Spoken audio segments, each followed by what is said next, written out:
예, 안녕하십니까. 예, 저는 오늘 사회를 맡은 서울시의사회 섭외이사 최상철입니다. 바른제도, 바른의료 정착을 위한 세미나에 참석해 주신 여러분께 깊은 감사를 드립니다. 오늘 세미나는 의료인 면허 취소법 그리고 정치적 의대 증원, 의료 붕괴를 가져온다는 두 가지 주제로 진행될 예정입니다. 그럼 지금부터 세미나를 시작하겠습니다. 박명화 서울시의사회 회장님의 대회사가 있겠습니다. 박명화 회장님께서는 단상 위로 올라와 주시기 부탁드리겠습니다. 네, 감사합니다.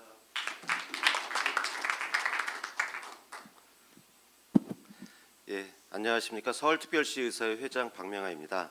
오늘 귀한 걸음 해주신 의장님, 감사님, 대의원회 부의장님, 각고 회장님, 이외에 참석해 주신 모든 분들께 감사의 말씀드립니다. 특별히 경기도의사의 회무 또 그리고 선거운동 과정에서 경기도의사의 이동욱 위원장님 또 평택시의사의 변성현 회장님 참석해 주셔서 감사합니다.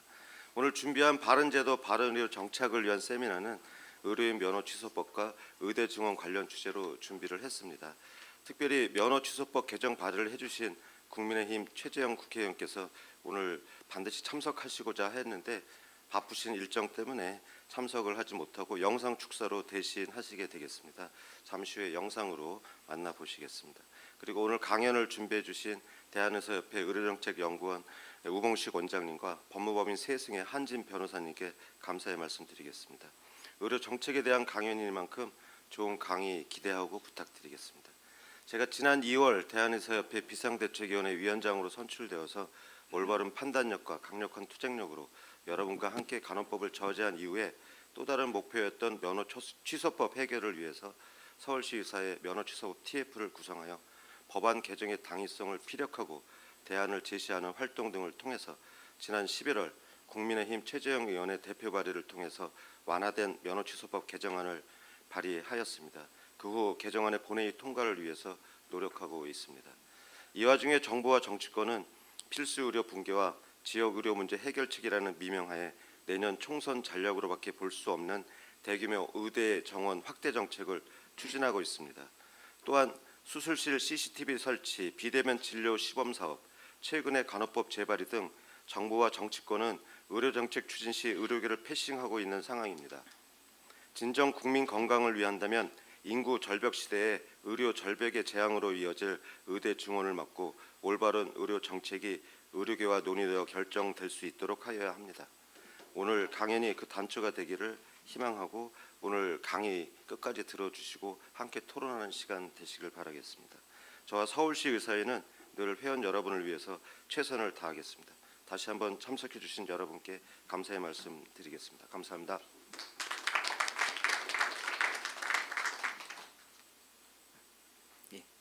다음은 이윤수 서울시의사회 대의원회 의장님의 경례사가 있겠습니다.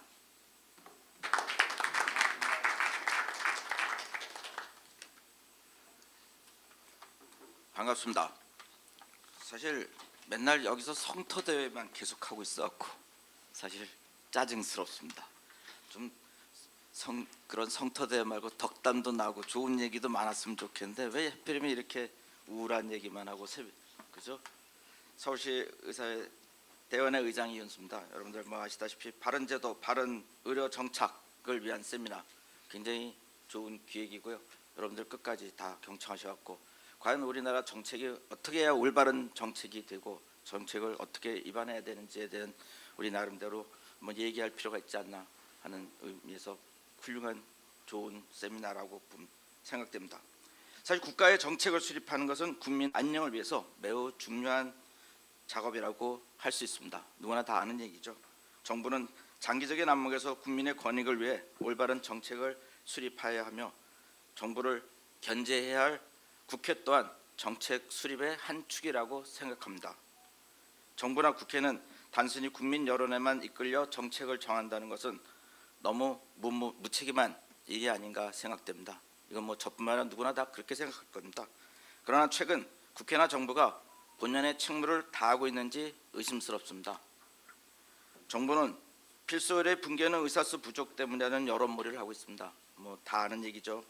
의사들은 정부와 의사협회 사이에 의료 현안 협의체라는 기구가 있어갖고 의료 정책에서 중요한 역할을 하기를 기대를 하고 있습니다. 그러나 지금 정부가 과연 의대 정원 증가를 말하면서 의료하는 협의체랑 제대로 논의가 되고 있는지 우리가 심히 의심스럽습니다. 정부가 그쪽에 귀를 기울이고 있는 건지 아닌지, 그리고 그런 정책 결정에 있어서 협의체와 소통이 없고 단지 형식적인 게 아닌가라는 의심이 들고 있습니다. 정부가 마이웨이하고 있는 느낌은 저뿐만 아니라 여기 계신 의료인들이라면 누구나 다 느끼지 않나라고 생각하고 있습니다. 의대 정원에 관한 문제는 현 상황에 대한 분석과 거기에 기반한 장기적인 정책을 요한다고 봅니다. 정부는 한편 경기 남부에 반도체 클러스터를 만들겠다고 합니다. 여러분들 신문 보도를 통해서 다 봤을 겁니다. 거기에 훌륭한 인재들이 많이 필요하겠죠. 한국의 미래는 IT 산업과 바이오 산업에 달려 있다고 다 말하고 있지 않습니까? 그러려면 당장 써먹지도 못할 의대 정원을 1,000명, 2,000명 늘린다고 이게 말이 됩니까? 이공계 재학생들뿐만 아니라 대기업 신입 사원들도 전부 학원가로 입시학원으로 달려들고 있다 그럽니다. 그래서 국내뿐만 아니라 사실 국외 전문가들도 연초에 계속 똑같은 얘기를 하고 있습니다. 뭐냐? 미래는 인공지능 AI가 발달함에 따라서 의사라든가 변호사 등 전문가 집단의 영역이 많이 줄어들 거란 얘기를 하고 있습니다. 과연 전문가 영역이 줄어들고 있고 또 최근에 이제 인공지능을 이용한 문답형 진료 웹도 등장하고 있지 않습니까? 그래서 그런 것들이 다 등장하고 있고 진료 영역에 많이 응용될 거라는 건 누구나 다 알고 있습니다. 그렇다면 의사 수는 늘리는 게 아니라 오히려 줄여야 맞다고 봅니다. 그게 미래의 역할이고, 그리고 그 많은 인재들은 반도체 클러스터라든가 그런 인공지능 그쪽으로 달려가야 되지 않냐라고 보고 있습니다. 지금은 인공지능이 하나의 훌륭한 수단으로 등장하고 있습니다. 우리 모바일 핸드폰이 등장하듯이 그쪽이 미래의 대세입니다. 미래의 대세를 읽고 정부가 그쪽으로 읽고 그쪽으로 달려가야 되는 게 맞지, 어느 쪽으로 가야 되는지 정책을 어떻게 결정하고 있는지 잘 모르겠습니다. 답답할 뿐입니다. 사실 한국은 세계 수준의 의료 수준, 의료 접근성으로 전 세계가 부러워하고 있습니다. 우리 말로는 다 부러워한다는 얘기하죠, 그죠? 그리고 국민들은 항상 원할 때 진료가 가능합니다. 원할 때 진료가 가능하다는 얘기는 의사가 부족하다는 얘기는 아니지 않습니까? 그죠? 그렇다면 정부는 통계를 제시하고 과학적 근거를 따라 결정하면 됩니다. 과학적 근거가 뭐겠습니까? 제대로 된 통계를 내놓으면 됩니다. 단지 수요조사가 아니겠죠, 그죠? 수요조사가 뭡니까? 참 우습습니다. 그리고 또 일부 어영학자 말만 듣고 그냥 그대로 앵무새처럼 되뇌고 있습니다. 그리고 정작 필요한 통계는 말하지 않고 있죠. 정부가 바란 대로 낙수 효과가 기대할 수 있지는 우리는 다 아니라고 보고 있고요. 지금까지 그 많던 의사들이 다 어디 갔는지 생각해 볼 필요가 있습니다. 그 많던 의사들을 다시 원위치 진료실에 자기 자리를 찾아갈 수 있도록 해주는 게 정책의 바른 길이 아닌가라고 생각합니다. 정부는 의지를 가지고 실용적인 정책을 만든다면 굳이 의사 수를 늘리지 않아도 된다고 봅니다. 지금까지 정치권은 의료그룹의 반대도 불구하고 표피리즘에 문재인 케어도 만들고 전 세계 어느 나라도 없는 의사면허 박탈법, 수술실 CCTV법 등 전혀 엉뚱한 법들을 많이 만들어내고 있죠. 이런 소모적인 정책으로 과연 얻는 게 무엇이 있을까 궁금할 따름입니다. 우리가 백날 외쳐봐야 소용이 없고요. 그리고 의사 만나는 이유로 사소한 범법 행위를 하더라도 의사 면허를 취소하는 그런 의료인을 겁박하는 법은 당연히 취소돼야 됩니다. 다시 한번 오늘 성공적인 세미나가 이루어지고 이런 오늘 세미나가 정부의 정책에 좀 반영되고 이 청룡의 해에 좋은 일들이 많으면 좋겠습니다. 감사합니다. 네, 다음은 국민의힘 최재형 국회의원님께서 축사를 영상으로 보내주셨습니다. 서울시 의사회 여러분 반갑습니다. 국민의힘 종로구 국회의원 최재형입니다. 바른 제도, 바른 의료 정착을 위한 세미나 개최를 진심으로 축하드립니다. 오늘 행사를 개최하기 위해서 노력해 주신 박명하 서울시 의사회 회장님, 이윤수 서울시 의사회 대의원회 회장님을 비롯한 관계자 여러분께 감사드립니다. 소중한 발제를 맡아주신 한진 변호사님과 우봉식 대한의사협회 의료정책연구원 원장님께도 감사드립니다. 첫 번째 주제인 의료인 면허 취소법 개정안은 서울시 의사회와 협업하여 제가 작년 10월 발의한 바 있습니다. 의료인 면허 취소 사유를 금고 이상의 모든 범죄에서 의사와 환자 사이의 신뢰관계를 해칠 수 있는 특정 강력 범죄, 성범죄 등의 범죄로 제한함으로써 의료인의 기본권을 지키고 궁극적으로는 국민의 건강을 증진시키기 위한 목적으로 발의한 것이었습니다. 아직 상임위에 상정이 되지 않아서 해야 될 일이 많습니다. 하지만 임기 내에 반드시 통과시킬 수 있도록 노력하겠습니다. 두 번째 주제인 의사 정원 확대 문제도 매우 민감하고 중요한 문제입니다. 의사 정원 확대가 단순히 의사의 숫자를 조정하는 것이 아니라 필요한 곳에 적절한 의료 인력이 투입되어서 필수 의료 붕괴, 지역 간 의료 격차 문제 등을 해소할 수 있도록 좋은 안이 만들어지기를 기대합니다. 마지막으로 불철주야 국민의 건강을 지키기 위해 노력하시는 의사 여러분이 건강하셔야 환자를 건강하게 돌보실 수 있습니다. 의사 여러분들이 건강 잘 챙기시길 기원합니다. 감사합니다. 새해 복 많이 받으십시오. 지금부터 법무법인 세승의 한진 변호사님을 모시고 의료인 면허 취소법이라는 주제로 첫 번째 강연을 시작했습니다. 네, 안녕하십니까. 법무법인 세승의 한진 변호사입니다. 인사드리겠습니다. 네, 이렇게 중요한 자리에 초대해 주셔서 정말 감사하고요. 의사면허 취소법은 제가 여러 가지로 관여를 많이 했습니다. 일단 이게 나온 다음에 저희 서울시사회에서 주도해서 저기도 이제 뭐 황기석 부회장, 이태원 부회장님 계시지만 두 분 중심으로 해서 TF가 만들어졌고, 근데 그 TF 안에 법조인이 이제 저밖에 없다 보니까 제가 초안을 좀 여러 분들의 의견을 더해서 제 초안을 만들었고, 그거를 또 여러 또 여기 TF 안에 있는 각국 회장님들이나 부회장님들이 노력해 주셔서 그거를 여러 의원님들을 섭외를 하고 찾아다니고 하면서 10명의 의원님들을 최재형 의원님 포함해서 10명의 국회의원님들을 만나고 결국 발의를 시켰습니다. 그래서 그리고 너무 감사하게도 제가 저희 TF가 만든 초안에서 크게 바뀌지 않고 거의 대부분 그대로 유지가 된 안이 지금 국회에 올라가 있는 상태입니다. 그래서 오늘은 그 안에 대해서 좀 설명을 드리고 현행 법의 문제점에 대해서 좀 말씀드리고자 합니다. 그 처음에 개정안인데 지금 현행 법입니다. 처음에 의사면허 취소법이 올라왔을 때 저런 취지로 올라왔습니다. 그래서 의료인한테는 높은 수준의 직업적 윤리와 사회적 책임이 요구가 된다. 그런데 의료관계 현행법은 의료관계 법령의 경우에만 의사면허를 취소시킬 수 있다. 근데 나쁜 짓 하는 의사들이 많은데 그 사람들께 취소가 안 된다. 그래서 의료인에 대한 신뢰가 훼손되고 환자의 불안이 높아지고 있다. 두 번째는 다른 변호사, 저 같은 변호사, 회계사, 법무사 등 다른 직종은 다 취소되는데 왜 니네는 취소 안 되냐? 두 가지입니다. 쉽게 얘기하면. 그래서 그것과 관련해서 제가 좀 비교를 했습니다. 주요 조항을. 조항 내용이 많지는 않습니다. 그래서 기존 의료인의 결격 사유는 여기에 나와 있듯이 정신질환자, 마약 중독자, 뭐 이 피성년 후견이나 피한정수 후견인 같은 경우는 정신적으로 그 재산을 관리할 수 없는 그런 사람들을 의미합니다. 쉽게 얘기하면 정신적으로 문제가 있어서. 그리고 여기서 말씀 그대로 이제 의료관계법령, 의료법, 형법 중에서는 의료와 관련된 법률만 포함돼서 문제가 있는 분들에 한해서 결격 사유가 됐습니다. 근데 이렇게 개정이 됐습니다. 그래서 나머지 1, 2, 3호 같은 경우는 유지가 됐는데요. 이런 뭐 마약 중독자 이런 분들은 당연히 안 되겠죠.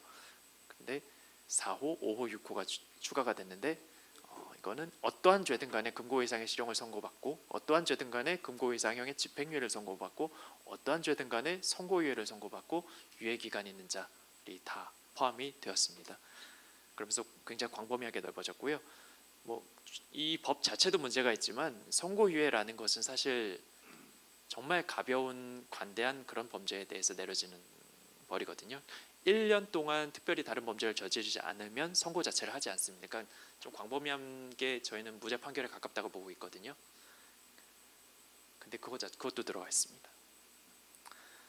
그래서 그리고 기존 의료법 65조를 보시면 뭐 이렇게 되어 있습니다. 그래서 이런 경우에는 면허를 취소할 수 있다. 그리고 1585, 8조는 앞서 말씀드렸던 뭐 이런 경우에는 필요적 취소고, 그래도 뭐 이런 거짓으로 면허 합격한 사람들, 면허 취득한 사람들에 대해서 필요적 취소를 할 수 있게 되어 있는데, 뭐 이 정도의 나름대로 합리적인 규정이 이렇게 바뀌었습니다. 그래서 이게 현행 법입니다. 지금 시행일이 개정된 거는 몇 달 전이고요, 6개월 전이고, 지금으로부터는 뭐 한 8개월쯤 전이겠네요. 시행일은 11월 달부터 시행이 됐는데 8조 원안에 해당하게 된 경우, 그러니까 8조가 이제 모든 범죄로 확대시키지 않았습니까? 그래서 모든 범죄 금고 이상이 됐고, 다만 요건 이제 업무상 과실치사상입니다. 의료 행위로 인해서, 의료 사고로 인해서 업무상 과실치사상의 죄를 범한 경우에는 빼줬습니다. 고양이 주생각 해주듯이 이 부분은 빼줬어요. 그나마 다행이라고 하지만, 그리고 요것도 있으면 제가 붉은색으로 칠해놓은 이유는 면허가 한번 취소가 됐어요. 그 면허가 취소됐다는 건 뭔가 문제가 있다는 거기 때문에 뭐 그렇긴 합니다만은, 근데 면허를 3년을 지나서 재교부 받은 사람이 66조 제1항, 요거는 면허 정지 사유입니다. 그러니까 면허가 한번 취소되고 재교부 받은 사람은 면허 정지만 나와도 취소가 됩니다. 상당히 강력한 거죠. 면허 정지는 사실 광고나 뭐 이런 가벼운 범죄만으로도 정지가 나올 수 있거든요. 그래서 근데 광고 같은 경우는 사실 굉장히 쉽게 될 수가 있습니다. 왜냐하면 선생님들이 직접 안 하시잖아요. 직원이나 업체한테 맡기지 않습니까? 근데 업체가 알아서 했다 이렇게 해서 빠져나간 케이스는 제가 지금까지 변호사하면서 단 한 번도 못 봤습니다. 그래서 뭐 이런 경우가 사실 매우 쉽게 면허가 다시 취소가 될 수 있는 그런 유형의 사건이라고 생각하시면 되고요. 면허 재교부 자체가 어렵습니다. 자체가 어려워서 아주 가벼운 범죄로 뭐 3 스트라이크 아웃으로 취소되거나 뭐 이런 분들 아니면 3년이라고 하잖아요. 보통 최소 4년 정도 잡아도 무방합니다.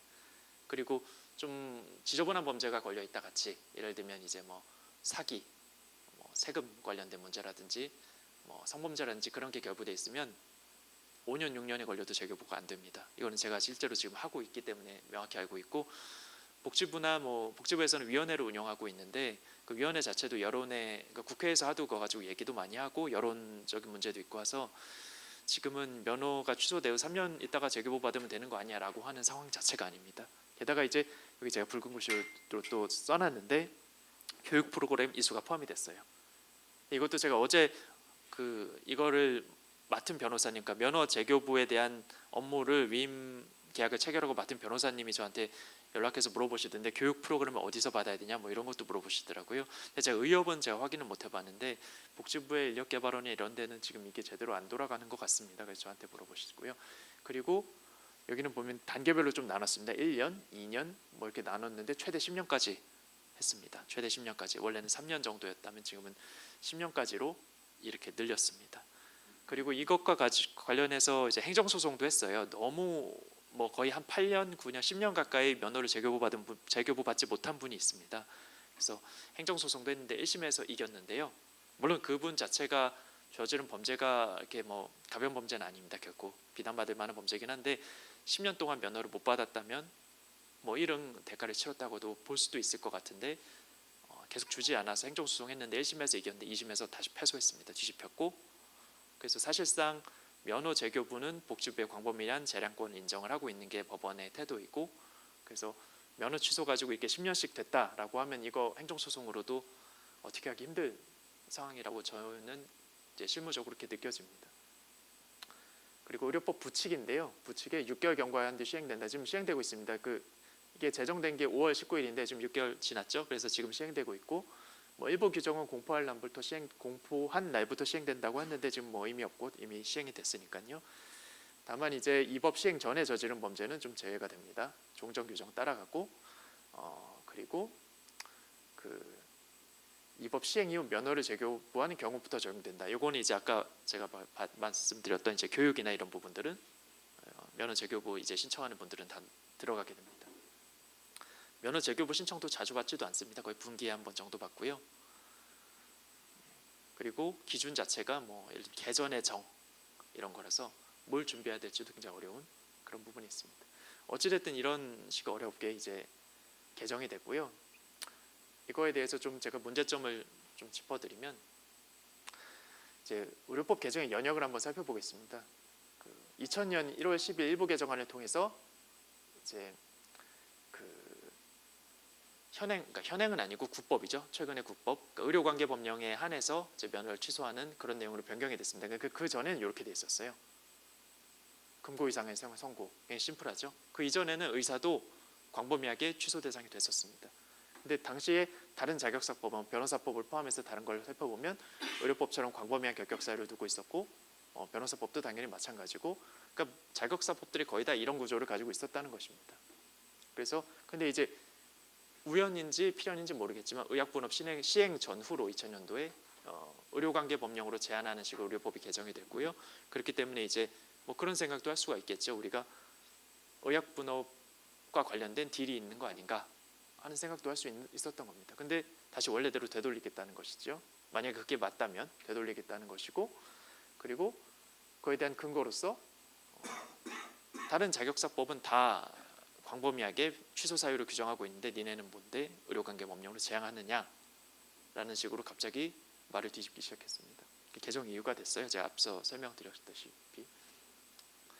그래서 당시 다른 자격사법을 한번 살펴보면 변호사법만 제가 가지고 왔는데 지금 큰 차이는 없습니다. 마찬가지로 금고이사형 이렇게 돼 있죠. 그리고 특이한 거는 뭐 파산도 들어가 있습니다. 근데 의사 같은 경우도 원래 파산의 경우에도 면허 취소하고 그랬어요. 근데 이건 없어졌습니다. 아마 위헌이 나와서 없어진 걸로 제가 기억을 하는데 지금은 없습니다. 그래서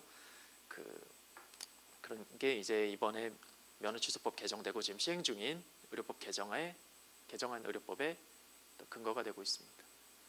이거는 제가 중앙일보에 예전에 이제 그 간호법 면허박탈법 TF 활동하면서 제가 게재한 내용인데 뭐 그 글씨들이 작은데 뭐 굳이 읽어보실 필요 없고 제가 간략히 설명드리면요. 그러니까 이거에 대해서 변호사나 많은 선생님들이 여러 가지 논리를 제시하셨어요. 면허와 자격은 다르다. 뭐 이것과 이거는 또 차이가 있다. 변호사의 상황과 다르다. 이런 얘기를 하셨는데 사실 개인적으로는 이렇게 설득력 있게 저는 다가오진 않았습니다. 왜냐하면 자격과 면허가 실무적으로 이렇게 크게 다뤄지진 않고 있고 일반 국민들이 이해하기도 어렵거든요. 근데 제 생각은 그렇습니다.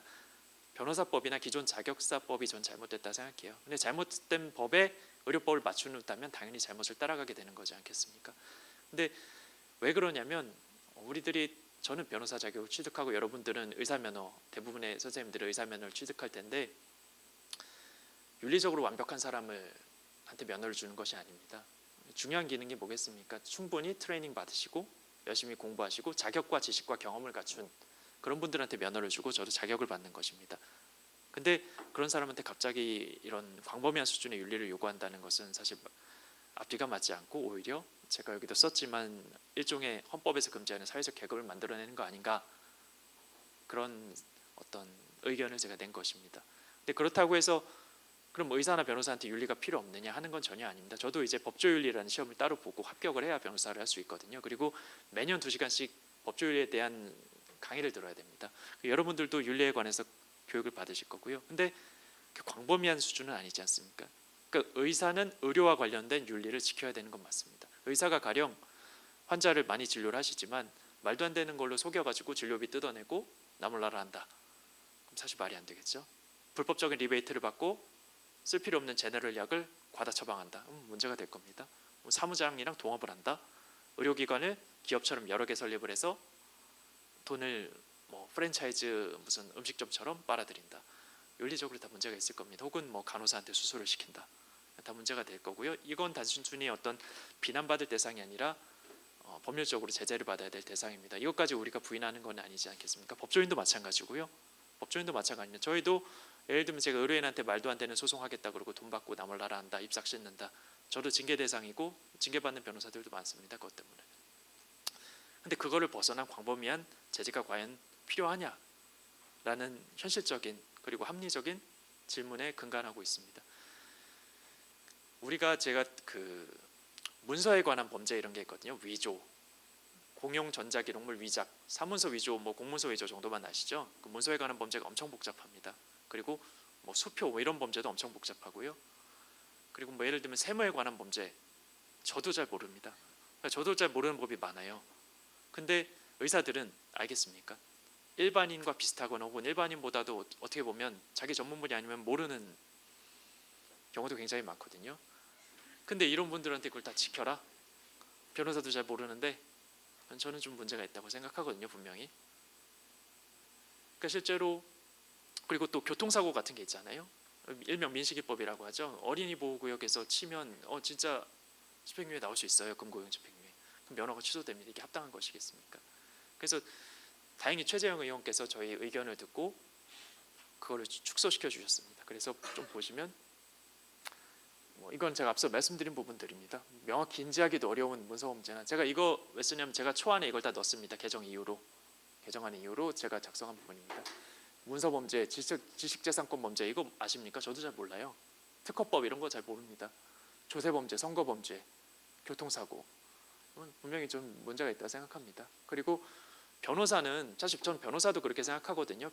변호사 윤리에 직접적으로 관련된 것만 취소 대상으로 들어가야 된다 생각합니다. 근데 변호사는 그래도 법을 다루는 직역이니까 일견 합리적일 수도 있어요. 근데 의사는 아니지 않겠습니까? 그걸 왜 통일시켜야 되는지 좀 잘 이해가 안 가고요. 그래서 이거는 의료인 인력수급 국가 보건의료 정책에 악영향을 미칠 수 있다. 그리고 앞서 말씀드린 대로 면허가 취소되면 3년 만에 부활할 수 있는 게 거의 지금 상황에서는 전 불가능하다고 느껴지고 있습니다. 실무에서. 그럼 4년, 5년, 6년, 7년 언제가 될지도 모르죠. 특히 이제 성범죄 같은 경우는 이제 취업 제한 명령을 최대 10년까지도 나올 수 있습니다. 그러니까 개정안이 아니더라도 기존의 법만으로도 그렇게 될 수 있거든요. 그런 문제가 있다는 것입니다. 그래서 지금 동향을 보시면 최재형 의원께서 그 10분의 어떤 제가 정치는 잘 모르지만 다 여당만 있는 건 아닌 걸로 아는데 그래서 대표 발의를 해주시고 그거에 대한 어떤 취지로 제가 저희 TF에서 작성한 안들을 충실히 반영해서 기본권에 대한 과도한 제한이다 이런 얘기들 해주셨고요. 특정 강력범죄, 성폭력범죄, 아동 성범죄 이런 걸로 좀 제안해 주셨습니다. 성범죄 같은 경우는 우리가 조금 납득할 여지는 좀 있다 생각해요. 왜냐하면 보도도 되지만 아주 드문 일이긴 하지만 의료인이 마취 상태라든지 자신의 면허를 이용해서 성범죄를 한 케이스가 매우 드물지만 있긴 하기 때문에 그게 들어가는 거는 일은 납득할 수도 있다고 생각하고 물론 이제 아청법 이런 거는 성범죄 같은 경우는 물론 그 더블 규제긴 합니다. 왜냐하면 면허를 취소시키지 않더라도 제가 좀 전에 말씀드렸지만 아청법상에 그게 있기 때문에 모든 성범죄에 대해서 의사가 유죄 판결을 받게 되면 그거에 대해서 검사가 취업 제한 명령 선고를 법원에서 그 구형할 때 같이 구합니다. 그러면 판사가 그 몇 년 한 1년에서 한 10년 레인지 안에서 결정을 하는 경우가 있거든요. 그러면 개설도 안 되고 취업도 안 됩니다. 그러니까 밥줄이 끊기면 면허 취소 상태는 다를 게 없습니다. 그러니까 물론 이제 그것도 위헌이 났어요. 위헌이 나가지고 개정이 돼가지고 좀 플렉서블하게 바뀌어서 좀 가벼운 범죄는 가볍게 하고 어떤 경우는 아예 취업 제한 명령을 선고를 안 하기도 합니다. 그래서 제가 농담처럼 제 주변 친구들한테 혹시나 성범죄로 뭔가 의도하든 의도하지 않든 문제가 되면 의사인 거 티내 만든다라는 얘기도 합니다. 사실 그럼 면허 취소법과有关된 부분이긴 한데요. 그때는 이제 성범죄에 제한적이었죠. 지금은 전체 범죄가 다 해당이 되는데 의사인 거 알게 되면 어떻게 되겠습니까? 합의금이 부르는 게 값이 되지 않을까요? 그런 상황도 될 수 있습니다. 그래서 그런 걸 말씀을 드리는 거고요. 그래서 하지만 성범죄에 대해서는 저는 불필요하다고 생각하지만 어찌됐든 이게 국회를 통과해야 되는 것이고 국회는 국민들의 어떤 여론을 대의 제기는 하지만 안 볼 수가 없기 때문에 강력한 범죄에 대해서 공분을 일으킬 수 있을 만한 범죄에 대해서는 우리가 넣어야 된다라는 취지로 해서 넣고 최재형 의원께서도 국회의원들께서도 그런 부분을 넣어서 개정안을 만들어 주셨습니다. 그래서 주한 내용은 여기에 보시면 됩니다. 그래서 특정 강력 범죄 처벌에 관한 특례법 말씀드린 대로 이거는 좀 용납받기 어려운 강력범죄들에 해당합니다. 그리고 성폭력 범죄 처벌법 이것도 마찬가지고요. 아청법도 그렇습니다. 그래서 이런 것들은 유지하되 다만 중요한 게 제가 선고유예를 뺐습니다. 제가 아까 말씀드렸죠. 선고유예는 무죄에 가깝다고 그것까지 되는 건 좀 부당하다 사료돼서 뺐고 최재형 의원께서도 유지해 주셨습니다. 그리고 나머지는 그냥 정리만 하시는 거고요. 정리만 된 거고 참조하시면 될 것 같습니다. 이 TF 안인데 TF안도 거의 비슷합니다. 아청법 정도만 들어갔고요. 나머지는 그냥 정리만 해주셨습니다. 그래서 저희 TF안이랑 거의 비슷하다고 볼 수 있고 이 안으로 지금 보시면 지금 위원회 심사 단계로 올라와 있습니다. 그래서 10인 되고 지금 21대인데 앞서서도 말씀하셨지만 여소야대 구조이고 그리고 이 안은 이제 지금 민주당에서 만든 안이고 통과까지 시킨 뭐 그런 어찌됐든 아니기 때문에 이번 회기 안에 최재형 의원께서는 노력하신다고 하셨고 될 거라고 믿어 의심치 않지만 굉장히 쉽지 않을 거라는 생각은 들고 있습니다. 그리고 우리가 이제 좀 아까 경기도 의사회에서도 이제 여러 피해 입은 분들이 나온다라고 말씀 주셨는데 피해 입은 분들이 나오게 되면 우리가 또 헌법 소원이나 그런 것도 위헌법률 심판 재청 신청이나 헌법 소원 같은 것도 고려해 볼 수도 있습니다. 근데 이제 결국에는 합리적인 수준에서 의료법이 개정이 돼서 그걸로 인해서 회원들이 누리는 어떤 불안감이 해소되기를 바랄 뿐입니다. 필수의료지원법은 제가 혹시 시간 남을까봐 그냥 넣었었는데요. 이거는 뭐 주제는 아니니까 그냥 넘어가도록 하겠습니다. 네. 이상으로 제 강의를 마치겠습니다. 경청해 주셔서 감사합니다.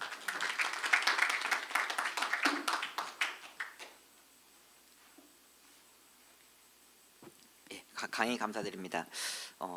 질의응답 전에 추가로 내빈 소개를 좀 드리겠습니다. 한경민 서울시사회 고문님 참석해 주셨습니다. 그리고 박상호 서울시사회 감사님 참석해 주셨습니다. 그러면 이 훌륭한 강의에 이어 질의응답 시간을 좀 갖겠습니다. 한 10여 분 정도 가질 예정인데요. 질문이 있으신 분께서는 먼저 손을 들고 질문을 해주시고 단상에 있는 마이크를 이용해 주시면 감사하겠습니다.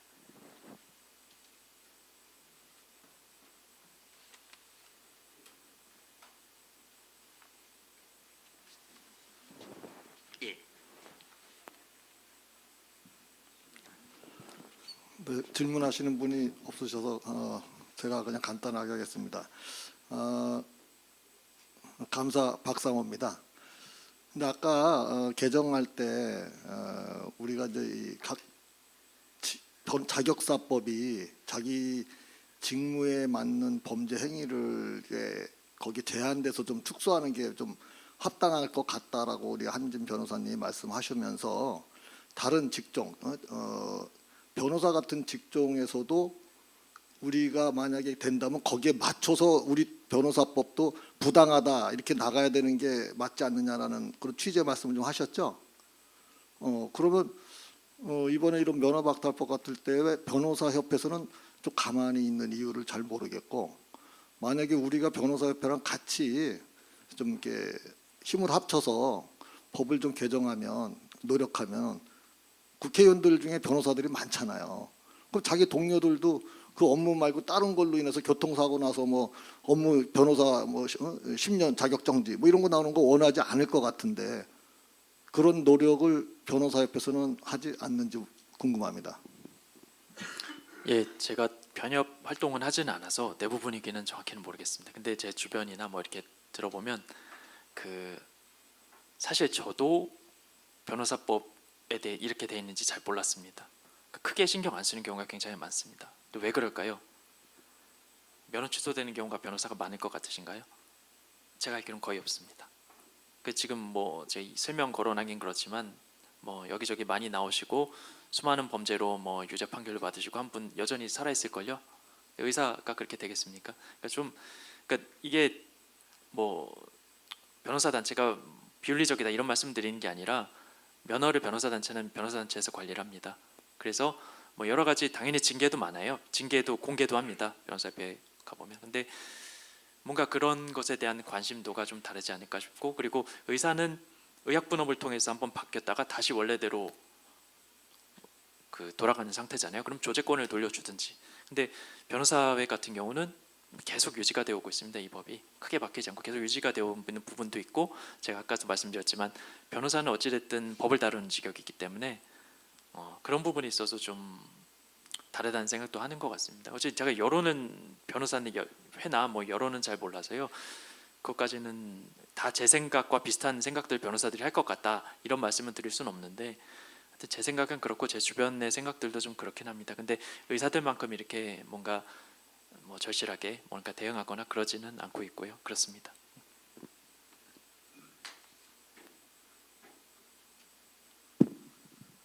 예, 강의 감사합니다. 그리고 TF 활동하시면서 또 많이 도와주셔서 또 최재형 의원님 대표 발의하는데도 또 도움 주셔서 감사하고요.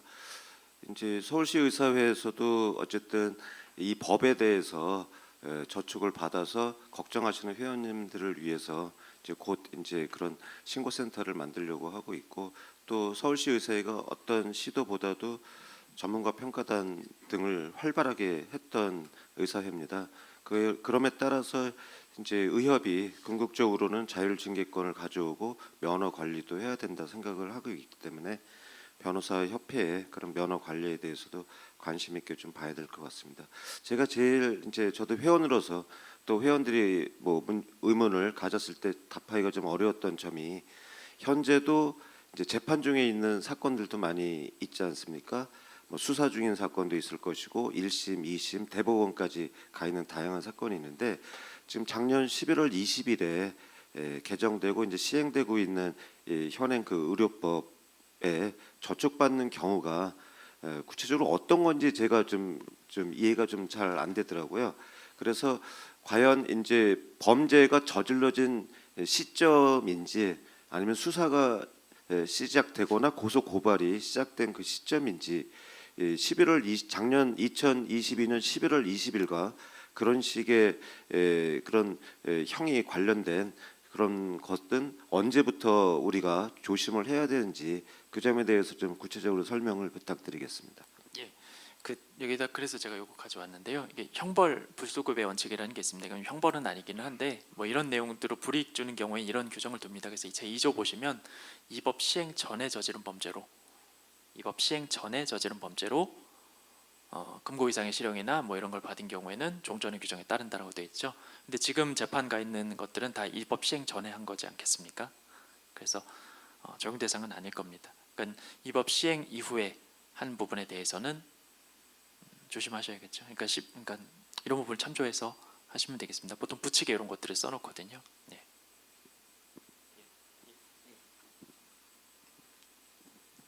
네, 안녕하세요. 그 서울시 의사회 총무법제부회장입니다.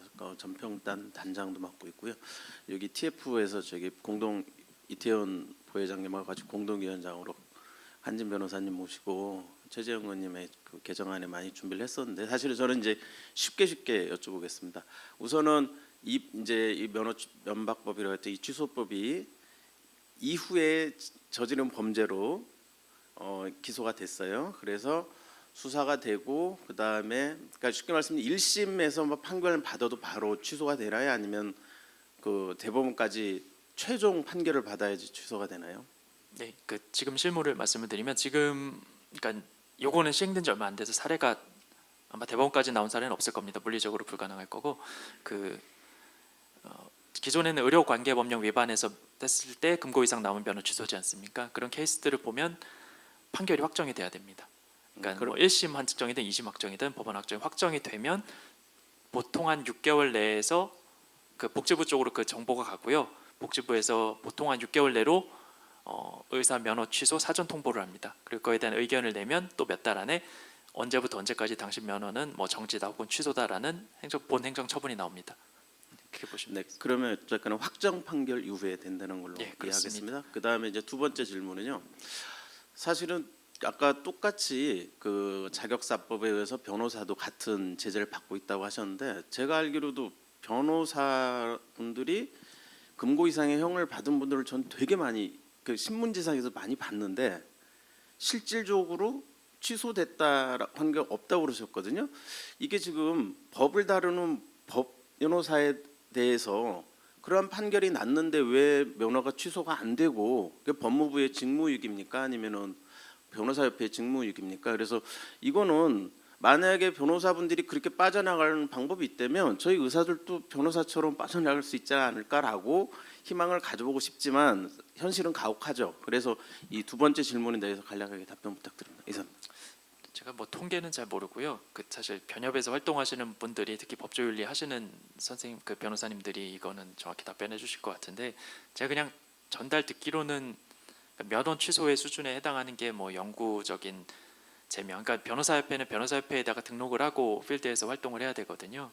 근데 그런 제재가 나온 게 뭐 없는 건 아니고 거의 없다고 들었습니다. 의사에 비해서는. 근데 그게 이제 뭔가 그 의사와 의료법에 그대로 똑같이 적용될 수 있는 거는 저는 아니라고 알고 있고요. 근데 이제 그 통계 부분을 제가 정확히 알고 있는 거는 아니라서 만약에 이제 그거에 대해 필요하면 제가 따로 또 그 부분은 강연을 마련하겠습니다. 근데 이제 구조적으로 좀 다르기는 합니다. 변호사회는 변호사회가 관리를 하기 때문에, 그리고 그 변호사업에 대해서 뭔가 변호사협회에서 승인을 나거나 뭐 진행하거나 하는 것도 좀 다르고, 법제부의 통제도 법무부가 통제를 안 한 것은 아닙니다. 하기는 하는데 실무적으로 다른 부분도 있고, 그래서 다음 기회를 빌어서 한번 말씀드리도록 하겠습니다. 네. 시간이 없으시죠? 사실은 마지막으로 하나 좀 제안을 드리고자 합니다. 제가 그 전문가 평가단 단장으로서 전문가 평가단 운영하면서 느낀 게요. 사실은 그 우리 확정 판결이라는 게 우리 의사 회원을 보호할 수 있는 좋은 툴도 되지만, 거꾸로 얘기를 하면 사실은 정말로 우리 스스로 우리 국민들로부터, 환자로부터 격리를 해야 될 그런 우리 회원들도 분명히 간혹 존재하거든요. 그분들이 그걸 악용해서 계속해서 진료를 해나갈 수 있는 방안이 되는데, 그거를 빠르면 6개월에서 늦어도 1년 안에 환자로부터 격리할 수 있는 방안이 전문가 평가단이라는 제도입니다. 그래서 이 부분이 앞으로 향후 의협이 새롭게 그 출범을 하고 그러면 복지부하고 이 문제가 정확하게 제대로 작동할 수 있는 시스템을 만들었으면 좋겠다고 말씀을 드리고자 합니다. 이상입니다. 네, 전문가 평가단 활동에 대해서는 저도 긍정적으로 생각하고 있고 더 확대되기를 바람하지 않습니다. 감사합니다. 네, 질의응답 시간을 마치겠습니다. 다음 강의는 대한의사협회 의료정책연구원의 우봉식 원장님을 모시고 정치적 의대 정원, 의료 붕괴를 가져온다는 주제로 두 번째 강연을 시작하겠습니다. 반갑습니다. 소개받은 의료정책연구원장입니다. 또 이렇게 주말인데 이렇게 모여서 열심으로 공부하시는 서울시 의사 임원 여러분, 수고가 많으십니다. 제가 오늘 이제 의대 종합 문제 다 잘 알고 계실 겁니다. 그래서 그 좀 핵심 부분 여러 가지 내용이 많은데 그 중에서 건강보험과 관련된 핵심 부분을 제가 좀 말씀드리고자 합니다. 의사가 모자라니까 이제 증원해야 된다. 그 명분의 가장 1번이 응급실, 소위 말해서 뺑뺑이, 이런 내용입니다. 응급실 뺑뺑이 때문에 의대를 증원해야 된다는 이야기가 처음 나왔죠. 이게 이제 이 사건인데요. 교통사고 후에 70대 어르신이 2시간 정도를 거리를 떠돌아다닙니다. 그리고 이제 사망하는 사건이 발생했는데요. 뭐 이 사건의 이 진위는 그렇습니다. 이 119가 이 교통사고가 나면은 어디로 가야 되냐면 응급실로 가는 게 아니고요. 이 권역외상센터로 가야 됩니다. 그러니까 이 권역외상센터하고 권역응급의료센터가 다르거든요. 근데 이제 열심히 119가 응급실에 전화를 이제 돌립니다. 응급실에서 당연히 이 환자 못 받죠. 권역외상센터에 뭐 경기 주변에 다 두고 응급실만 몇 곳을 전전하다가 돌아가신 그 케이스죠. 근데 이게 이제 언론에 보도되면서 의사가 부족해서 그렇다. 이제 이런 이야기인데, 응급실 뺑뺑이에 이제 이게 그 생기는 핵심은 최종 진료가 가능한 기관을 찾지 못해서 생기는 현상이죠.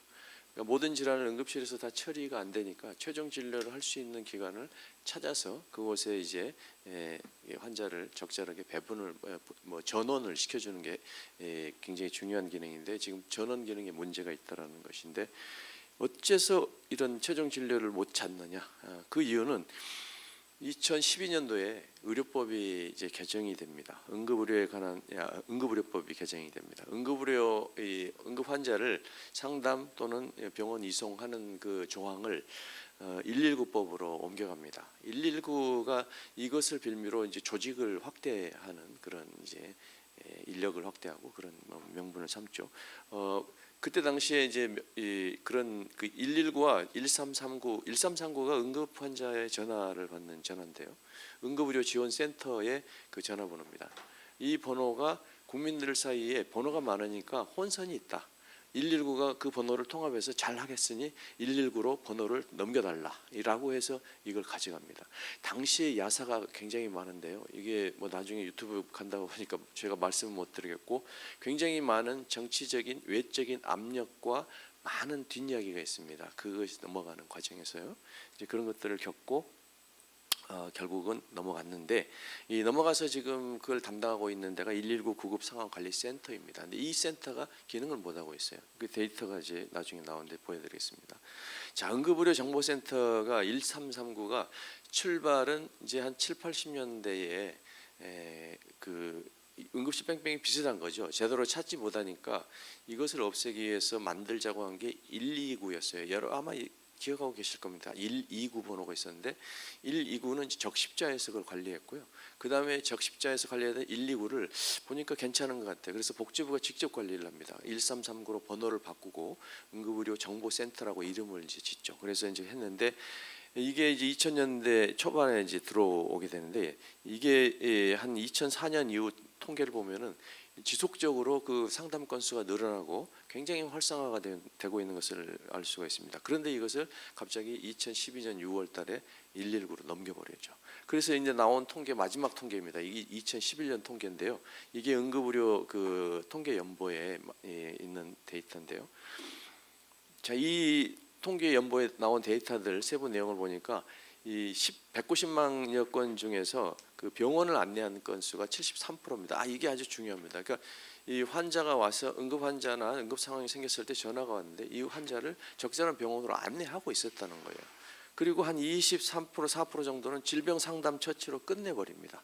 그러니까 대부분의 환자를 응급실에 오지 않게 사전적인 다 조치를 다 한 거죠. 큰 병원 응급실로 가지 않게. 그래서 많은 그 구급자가 출동한 경우는 뭐 0.1%밖에 되지 않아요. 많은 경우에 응급실의 과밀화가 지금 문제가 되는데 그것을 없애는 역할을 하고 있었던 거죠. 그랬는데 이것이 이제 소방청으로 넘어간 다음에 2022년 데이터를 한번 보시죠. 한 180만 건 정도의 이제 119에 전화가 오는데요. 이 중에서 이송병원 안내가 2%밖에 안 됩니다. 그러니까 여기 한 73, 4% 병원을 우리가 안내해서 보냈잖아요. 1339에서. 그런데 2%밖에 안 되는 거예요. 여기 의료 상담이라고 써져 있는 병원 여기는 저희가 직접 이제 그 119 구급 상황 관리 센터에 전화를 해서 확인해 보니까요. 이 위치 기반으로 가까운 병원이 여기 있으니까 가세요. 뭐 이 정도밖에 안 하고 있습니다. 그러니까 사실상의 환자에 대한 적절한 그 1339 했던 기능을 전혀 하지 못하고 있다는 것을 알 수 있습니다. 그러다 보니까 전원도 안 되지. 그다음에 상담에 불만이 있지 않으니까 응급실로 걸어서 오는 현상이죠. 이게 바로 워크인이에요. 워크인이 한 73% 정도 되는데요. 이 워크인으로 온 환자들이 보니까 케이타스는 이제 초기 중증도를 말합니다. 응급실에 왔을 때 케이타스 레벨 1은 아주 심각한 상태를 말하고요. 레벨 2는 잠재적 위험이 있는 그런 상태를 말해요. 근데 이 환자가 합해서 10%가 안 돼요. 한 8% 정도 미만입니다. 그 나머지는 90%가 경증이라는 얘기예요. 이 환자들이 대부분 응급실을 차지하고 있는데 우리 이 대한민국 정부가 얼마나 그 응급실을 엉망을 만들어 놓느냐 그러면은 이 코로나 때는 코로나 환자도 열나면 응급실 가세요. 뭐 모든 환자가 뭐 어떻게 하면 응급실 가세요. 응급실 가세요라고 하니까 또 심지어는 최근에 응급실 한 번 가면은 20만 원씩 돈을 주는 응급실 이용하면은 주는 그 보험 상품이 나왔습니다. 그러니까 환자 입장에서는 응급실 가서 한 10만 원 돈 내고 20만 원 타니까 10만 원 이익 보는 거죠. 한 달에 10번을 가면 100만 원을 버는 거예요. 그러니까 이런 그 굉장히 기괴한 나라입니다. 이 의료 이용에 대해서 이렇게 왜곡이 돼 있고 정말 문제가 많은데 그리고 나서 모든 것을 이제 응급실에 떠넘기고 책임을 지라고 말하는 거죠. 이제 정말 터무니없는 게 대구에서 여중생 그 추락 사고 있었죠. 여중생 추락 사고의 실상은 그렇습니다. 여중생 추락 사고가 생겼는데 그 여중생이 3층에서 떨어졌어요. 근데 그 구급대원이 응급실 의료기관에 오면은 의료진에게 인수인계를 하게 되어 있습니다. 그런데 구급대원이 3m에서 추락했다고 이야기를 해요. 그 기록에. 그러니까 3m하고 3층은 완전히 다른 이야기예요.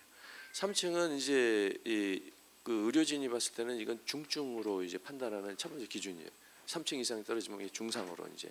그래서 즉시 봤을 텐데 3m 그러니까 뭐 겉보기에 멀쩡해 뭐 바이탈이 그러니까 좀 기다리고 다른데 이렇게 된 거죠. 그래서 그 아이가 죽었는데 그 의료진도 물론 뭐 잘못은 했죠. 좀 더 정확하게. 그러나 어쨌거나 그런 일이 생기고 나서 대구 경북에 문제가 생기니까 대구 경북 지역에서 그럼 우리는 모두 다 받겠다라고 하는 전혀 엉뚱한 그 결정이 일어나죠. 이제 이 부분이 앞으로 이제 많은 의사들에게 심각한 문제, 응급실 붕괴를 초래하게 되는 그런 문제를 낳게 될 것이라고 보입니다. 지금 의사가 부족하다, 의사를 늘리자라고 하는 주장의 근거들을 제가 한번 다 정리를 해봤어요. 보시면은 이제 자 OECD 데이터들이죠. 여러 가지 데이터가 있는데 정부는 이 중에서 오직 의사 수만 이제 따지고 있습니다. OECD 데이터에 3.66명, 한국 2.51명. 우리보다 더 적은 나라는 멕시코 한 나라인데요. 우리보다 더 이제 많은 다음 3위가 일본이고요. 4위가 미국이에요. 5위가 캐나다고요. 그러니까 미국, 일본, 캐나다, 뭐 영국도 8인가 뭐 7인가 이 정도 됩니다. 그러니까 이런 나라들이 있는데 각 나라가 이제 왜 이렇게 차이가 나는가는 상관이 없고 무조건 이제 OECD. 그런 나머지 OECD의 다른 데이터들은 우리가 절대 나쁘지 않다라는 걸 보여줍니다. 농촌과 도시의 밀도를 또 OECD에서 그걸 발표를 하는데 일본 다음으로 이제 차이가 적고요. 진료 대기 시간은 잘 아시다시피 뭐 수술 대기 시간, 의료의 질, 외래 진료의 수, 총 병상 수, 경상의료비는 조금 이따 다시 제가 다루겠습니다. 이건 굉장히 중요한 부분이에요. 그다음에 의료 수가 수준 모든 것이 별로 그렇게 의사가 부족하거나 또는 어떤 그 심각한 문제가 있다고 보이지 않나. 오직 하나, 다 숫자만 보고. 제가 어떤 유튜브 그 창업 사이트를 한번 보니까요. 그 떡볶이 집 창업을 하는데 떡볶이 집을 창업 그 상담을 해주더라고요. 떡볶이 집을 어디다가 창업하면 가장 좋을까요? 사람이 많이 다니는 곳에 창업하면 좋겠습니까? 아니면은 뭐 사람이 많이 다녀도 어떤 곳에 창업하면 좋을까요?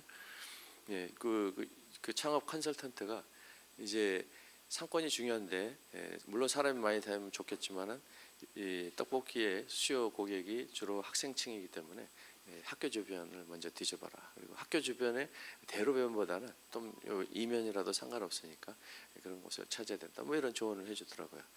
근데 하물며 떡볶이 집도 그렇게 이게 사람이 무조건 있다고 많다고 그 창업하지 않는데 어떻게 의사 수를 OECD 의사 평균만으로 의사 수가 많다, 이제 의사 창업하고 같은 거죠. 이제 늘려 달라고 말하는지 떡볶이 집 컨설턴트보다 못한 지금 정책이라고 볼 수 있겠습니다.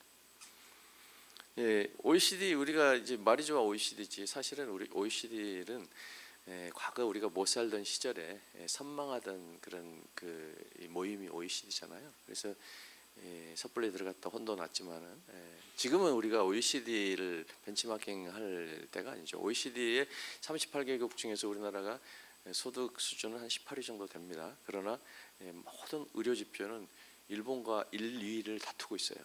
그런 상황에 거꾸로 OECD 평균을 따라가자, 그거는 우리 뒤로 가자는 이야기죠. 이건 평등론자들이에요. 이념적 평등론자, 기계적 평등론자들이죠. 우리 대한민국이 공직사회가 상당히 좌편향되어 있다는 것을 여러분 뭐 인정하셔야 할 것 같습니다. 모든 부처가 그래요. 우리 보건복지부 얼마 전에 이제 홍준표 시장께서 관료들 중에 좌파가 제일 많은 곳이 복지부다, 다음이 환경부다라고 하는 이야기가 뭐 헛소리는 아니, 허황된 소리는 아닌 것 같아요. 제가 보기엔 교육부도 못지 않습니다. 교육부하고 이제 세 개 부처가 상당히 좌편향된 이념을 가지고 있어요. 그러니까 평등을 주장하죠. 평등론으로 많이 가져가는데, 자 그러면 우리가 또 기왕 벤치마킹할 거면 G7을 벤치마킹하지 왜 하필이면 OECD냐는 거죠. G7은 보시다시피 이 독일이 아주 독특한 나라입니다. 독일, 이태리. 근데 이 나라들은 의사 숫자가 늘어나도 의사들의 수입이 줄지 않게 구조적으로 되어 있는 나라예요. 그러니까 이제 의사들이 이제 느는 것에 반대하지 않습니다. 그래서 아마 그렇게 되는 거예요. 영국은 공무원이니까 지금 영국이 3.03 뭐 이 정도인데 영국은 의사들이 늘려달라 그러죠. 이 사람들 다 공무원이니까 자기 뭐 계속 더 늘어날수록 일이 편해지니까. 낙수 효과 참 모욕스러운 이야기죠. 저는 뭐 사실은 필수 과목이라고 뭐 보기는 어려운데 필수 분야에서 일하는 선생님들 입장에서는 정말 모욕스러운 표현일 것 같습니다. 필수 의료 인력이 부족한 원인에 대해서 우리 이제 연구원에서 우리 의사 대상 설문조사했더니 이렇게 나왔어요. 의료 습관하고 의료에 대한 사고에 대한 법적 보호 부재, 이 두 가지 가장 중요한 그 요인으로 나오고 있고, 이것을 해결해 달라고 했더니 의사 숫자를 늘려줄게 이렇게 동문서답하는 거죠. 그러니까 저쪽 옛날 우리가 이제 어렸을 때 젊었을 때 보면은 이제 달동네라고 있잖아요. 달동네에서 제일 어려운 게 그 화장실 가는 거고 이제 씻는 거였어요. 씻는 거. 물이 없잖아요. 물이 없으니까. 그래서 달동네 이제 가면은 이제 옛날에 막 물바가지 들고 막 물통 들고 그 물 구하러 다니고 그랬는데, 달동네 물을 그 공급하려면은 모터 펌프가 필요한 거죠. 거기다 물을 퍼부으면 밑에는 홍수가 나겠죠. 아무리 물을 퍼부어도 달동네에는 물이 안 가는 거죠. 그거 같은 이치예요. 이제 필수 의료 분야 아무도 하지 않으려고 하는데 그냥 쏟아부으면 갈 거라는 그 환상에 빠져 있는 거예요. 왜 안 갑니까? 이런 것 때문에 안 가는 거죠. 일본 대비 형사 처벌 건수가 265배예요. 우리나라가 연간 1인당. 근데 또 유죄 판결은 7배예요. 그러니까 이 두 개 다 문제가 있지만은 저는 유죄 판결이 7배라는 게 더 문제라고 봐요. 왜냐하면은 기소가 265배인데 막상 판결 유죄 받은 사람은 그거의 30분의 1이에요. 30명 중에 1명인 거죠. 그러니까 대한민국 검사들이 무분별하게 그냥 기소부터 한다는 이야기예요. 그러면 유죄 판결을 받지 않은 사람은 정말 억울하잖아요. 뭐 죄도 없고 무혐의 내지는 무죄가 됐는데 이 30명 중에 29명은 엄청난 고초를 겪고 그다음에 이 힘든 상황을 견뎌야 된다는 거죠. 무죄가 날 때까지. 대표적인 사례가 바로 이대 목동병원 그 사례였어요. 신생아실 여기 분주 그 뭐니까 그 우유 분주인가 뭐 그 사건으로 이 주사 그 분주 사건으로 이게 기소가 됐는데 결국은 뭐 구속되고 다 했잖아요. 7명이. 근데 다 무죄가 됐어요. 5년 동안 그 소송을 거듭한 끝에. 그렇지만은 그 사람들은 인생이 파탄이 났죠. 그 다음에 이제 소아청소년과 전공의가 지원율이 폭락합니다. 그 직전까지 124% 지원했어요. 소아청과가. 그런데 이제 그게 이제 알려지고 주춤하기 시작하다가 이제 드디어 2018년 이제 구속된 이후에 이 감소하기 시작하는데 2020년부터 작년에 16% 이제 올해 한 23% 다시 회복이 됐다고 하는데 뭐 좋아하고 있는데 뭐 좋아할 것 같지는 않은데 실제 이렇게 이제 현장이 이렇게 되고 있죠. 강원대병원 소청과 교수 뭐 대거 사직한다고 하고 충북도 그런다고 하고 뭐 결국은 뭐 야간에 이제 전공의가 없으니까 무서운 거죠. 전공의 자칫 잘못하다가 내가 이제 감옥 가나 뭐 이런 그 두려움 때문에 이분들이 이제 그만두게 되는 그런 상황을 맞이하고 있는 것이죠. 근데 또 거기다가 의사를 늘리면은 그 10년 15년 걸릴 텐데 그 사이에 그 어려움 겪게 될 우리 국민들은 어떻게 할 생각인지 뭐 답이 없어요. 응급학과가 다음을 이을 것으로 보는데요. 최근에 대동맥 박리 놓친 전공의 시대 놓친 그 의사 그 판결 난 것 때문에 원래 최근에 지원율이 한 81% 됐어요. 응급학과. 근데 실제 마감 지원했으나 실제 이제 최종 지원한 숫자는 거기서 좀 빠졌다고 제가 들었습니다. 아마 그 사이에 무슨 일이 있었냐면 바로 대동맥 이게 대법원 판결이 났어요. 그러니까 벌써 이제 조짐이 시작된 거죠. 제가 보기에 이제 내년쯤에는 더 이제 급감하게 되지 않을까. 소아과의 뒤를 따라갈 것이다. 응급실이 이제 붕괴되는 거죠. 근데 이제 낙수 효과로 하자고 하니까 낙수과 나는 낙수과인가 뭐 이런 그 자주 섞인 말이 이제 나오는 거죠. 의사가 없어 지역 의료가 붕괴된다. 이것도 많이 듣던 이야기예요. 이 두 가지거든요. 응급실 뺑뺑이 지역 의료 뭐 필수 의료 지역 의료 때문에 의사를 내린다 그래요. 잘 아실 겁니다. 산청의료원 제가 이 산청의료원에 지원했던 그 내과 선생님하고 여러 차례 통화를 했어요. 이게 처음에 언론에 배포되고 나서 어떻게 좀 라인이 닿아서 전화번호를 알았어요. 근데 물어봤더니 정말 기가 막히더라고요. 이렇게 80명 정도 외래를 보는데 입원 환자도 봐야 되고 그다음에 야간에 콜 받아야 되고 주말에도 콜 받아야 되고 이게 뭐 하는 거지 도대체. 근데 그 사람에게 3억 6천 주겠다고 하니까 이게 젊은 분인데 그 공보위하고 있었어요 그분이. 그래서 그래도 내가 젊은 시절에 이렇게 돈 많이 주는 데가 없으니 한번 가볼까 하고 이제 갔다가 아 뜨거워하고 이제 그 계약도 이제 도급 계약 우리 건설 공사하고 도급 계약 형태로 업무 계약이 되어 있어요. 협약이 돼 있는데 자기가 이제 그런 배상 보험도 들어야 되고 의료 분쟁이나 사고가 생기면 100% 자기가 책임을 져야 되고 이런 그 말도 안 되는 계약이에요. 그리고 이제 이렇게 언론 플레이 하는 거죠. 뭐 철원병원 아름다운 병원의 이 산부인과 이것도 분만도 정말 문제 많습니다. 그러니까 이 돈을 아무리 줘도 실제로 거기에서 그 철원병원 같은 경우는 그 지원받은 병원에서 1년에 출산한 게 산모가 31명인데요. 실제로 출산한 등록 아이는 270명이에요. 그러니까 나머지는 어디 갔냐? 다 서울로 가는 거, 수도권으로. 그러니까 정말 정책이 이렇게 아주 거칠다라는 게 필수 의료라고 해도 응급인 경우와 비응급인 경우가 있을 수 있어요. 비응급인 경우는 이 작은 나라에서 거기에 의료기관을 개설하는 것 자체가 낭비인 거죠. 그거는 기계적 평등론자들이에요. 모든 걸 평등하게 그렇게 평등을 외치려면 철원에가 삼성의료원이 들어가야지 이제 해결이 될 거거든요. 그런데 그것은 현실적이지 못하죠. 그런데 이제 이런 것들을 하고 있는 게 우리나라의 평등론자들이 지배하고 있는 관료 조직의 사고 방식이다. 그러면서 왜 수도권 대학은 이렇게 분원을 허용하는 것인지, 지역은 붕괴된다면서 또 결정적으로 이분은 또 헬기까지 타고 가셨는지. 이분이 타고 가신 헬기가 소방 헬기예요. 근데 소방 헬기가 전국에 한 30대 남짓, 좀 33대인가 뭐.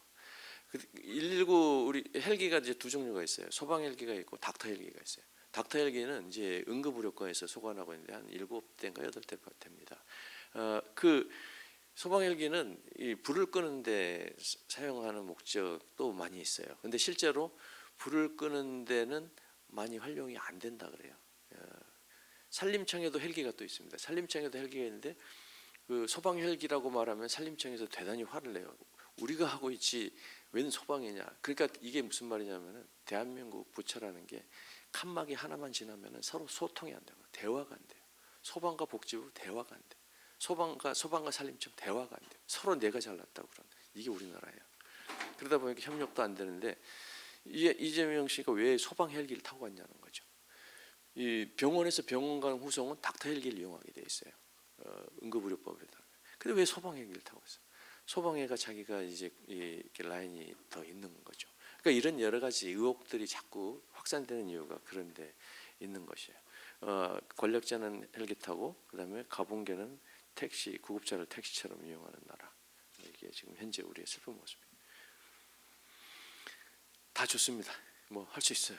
예, 뭐 무제한으로 의료를 국민에 공급해 줄 수 있다면 너무나 감사하고 우리가 그런 일들을 뭐 할 수 있겠죠. 그런데 모든 선택에는 대가가 있어요. 모든 선택에는 대가가 있다. 이거는 경제학의 바이블 맹큐의 텍스트 경제학의 10대 원리 중에 1번 원리가 모든 선택에는 대가가 있다라는 거예요. 자, 이게 예산처의 건보 재정 전망. 우리나라 국회 예산처 건보 재정 전망하니까 대단히 그 많이 깊은 연구를 하고 내놓는 것 같죠. 천만의 말씀이요. 네, 과거 10년간 통계를 바탕으로 앞으로 10년간 그 여기 건강보험 지출은 8%대, 그다음에 이제 수입은 7%대. 그래서 차이 때문에 적자가 난다. 뭐 아주 단순한 계산이에요. 근데 아주 굉장히 허접한 계산인데 국회 예산정책처가 이렇게 허접한 계산을 한다는 게 참 믿어지지 않을 정도의 허접한 계산인데 어쨌거나 뭐 그런 계산도 있으니까. 그 보면은 올해 적자가 빠져요. 4년 뒤에는 이제 누적 적립금이 소진되고 2032년에는 누적 61조 적자가 납니다. 그러니까 이런 상황에 의사를 또 포부장을 해요. 그러니까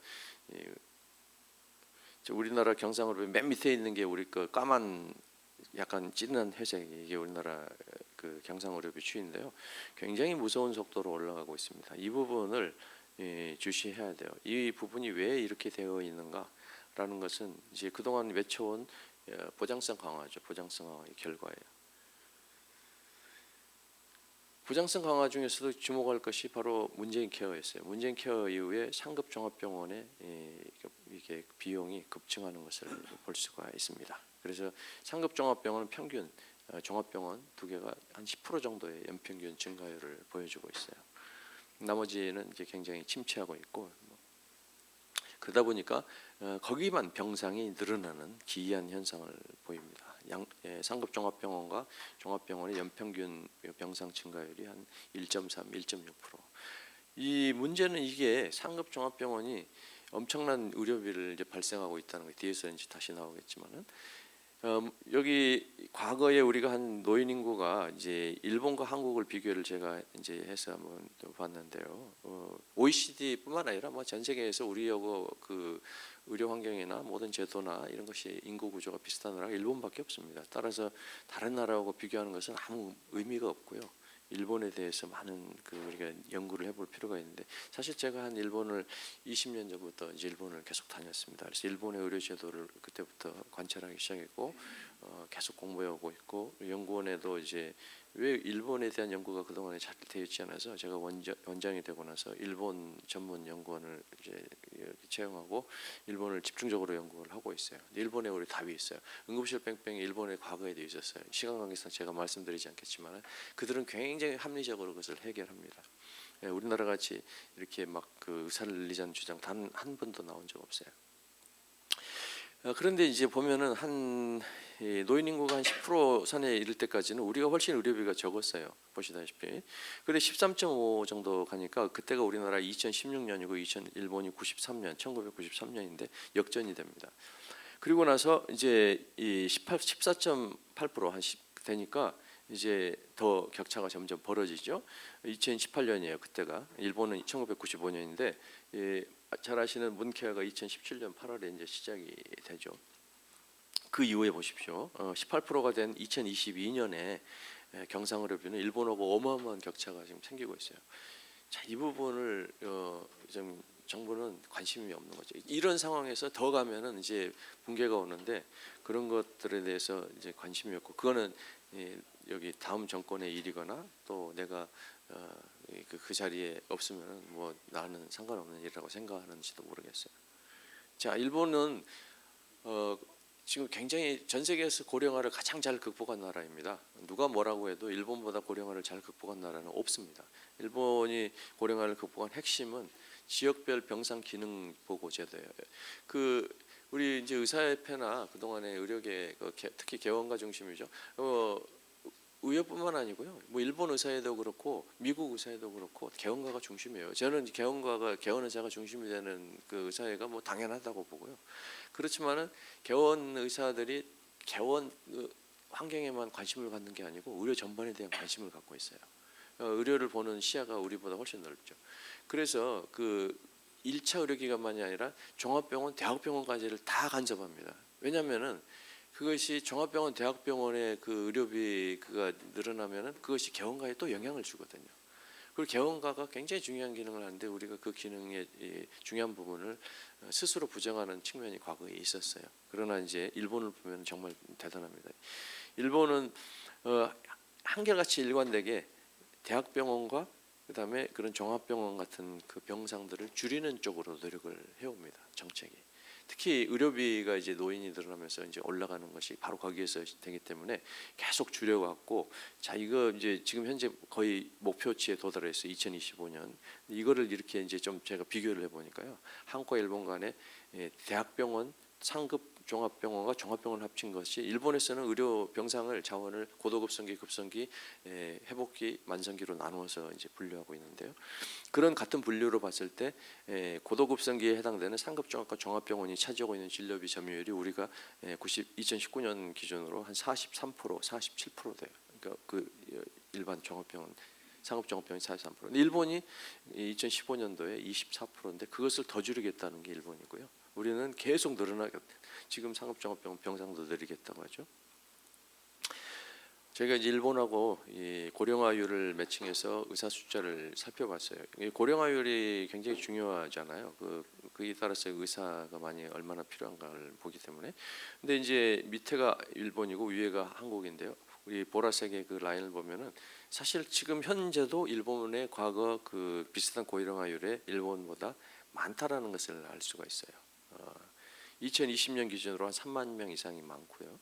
2025년 되면 한 3만 5천 명, 우리가 일본보다 많은 것으로 나타나고 있습니다. 그래서 사실 의사를 줄여야 되는 게 아니고 늘려야 되는 게 아니고 줄여야 되는 그런 이 상황이죠. 정원을 일본이 과거에 늘렸다고 그래요. 그래서 이제 2,090명인데요, 2,900명인데요. 우리가 지금 3,058명 정도지 않습니까? 그걸 잘 아셔야 돼요. 그 일본의 우리가 인구가 2.25배입니다. 일본이. 근데 이 9,000명이고 3,000명이면 3배잖아요. 그러니까 우리도 그 더 늘려야 될 것 같잖아요. 그죠? 계산상으로는. 그런데 일본은 많은 의사들이 임상으로 가지 않습니다. 그 부분이 차이가 많은 거예요. 그러니까 우리나라 의사들은 대부분의 의사들이 임상으로 갑니다. 왜 그럴까요? 그 임상 이외에 갈 데가 없으니까 가는 거예요. 다른 데 마땅히. 그러나 일본 사회에서는 많은 의사들이 이 후생 노동성에도 의사가 250명, 300명 가까이 있는 것으로 알고 있어요. 우리나라에는 뭐 10몇 명밖에 없어요. 보건복지부에. 그런 차이가 정책의 차이를 만들어요. 그러니까 우리 의사들이 행정 관료나 이런 데로 가지 않는 거죠. 각 사회 단체로 가지 않는 거죠. 오직 개원 의사로만 활동하고 이런 것들이 많은 정책의 차이를 만들고 있다. 병상수가 1이라는 것은 심각한 문제입니다. 이게 일본이 지금 노인 인구가 30%거든요. 근데 우리는 이제 18%, 이제 19% 되는데 병상수를 초월했어요. 그러니까 초월했다는 것은 굉장히 심각한 문제라고 이해를 하셔야 됩니다. 병상은 레머의 법칙이라는 그 유명한 그 법칙이 있어요. 미국에서 그 병상에 대한 연구만 평생을 한 공공보건학자이신데 이 닥터 레머가 한 이야기가 병상은 만들어지면 채워진다. 이제 이게 그 사람의 유명한 hospital bed is built a bad field. 이제 그 유명한 경구가 있어요. 그 사람이 남긴 유명한 경구인데 병상은 무조건 만들어지면 채워집니다. 왜냐하면은 어떤 시기든지 병상을 비워놓는 병원은 없을 테니까요. 그래서 보면은 여기 주황색에 올라가고 있는 게 우리나라고요. 나머지 나라는 선이 다 디클라인하고 있어요. 그런데 우리나라는 계속 인클라인하고 있죠. OECD 평균, G7 평균 다 디클라인이에요. 근데 우리만 인클라인하고 있어요. 병상을 관리하지 않으면은 자원은 한정이 되어 있기 때문에 개원가로 돌아올 돈은 없다라는 것을 알고 계셔야 돼요. 그러니까 의료계 내부에서도 병상에 관심을 가져줘야 됩니다. 대학병원 병상에 특별히. 대학병원 병상이 이렇게 계속 커지게 하고 하는 것은 국가적 재앙이라고 볼 수가 있어요. 그런데도 수도권의 대학병원 분원을 진다 그래요. 6,600병상. 1병상당 대학병원 1병상당 2021년 기준 3억 7천 한 600만 원 정도의 매출을 일으켜요. 그러니까 이 종합병원이 1억 5천, 그다음에 일반 중소병원이 6,200 정도 매출이거든요. 병상당.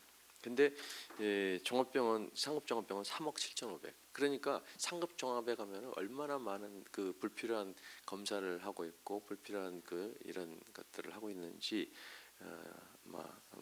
알만한 분은 알 겁니다. 이제 제가 뭐 고대 박종원 교수 어제 저희가 이제 그 시민단체하고 같이 공동으로 이런 또 토론을 했어요. 근데 거기에서 박종원 교수가 그것도 이야기하시더라고요. 그래서 그런 것들을 보면은 이렇게 해서 의료가 존속이 가겠느냐, 굉장히 어려운 이야기다.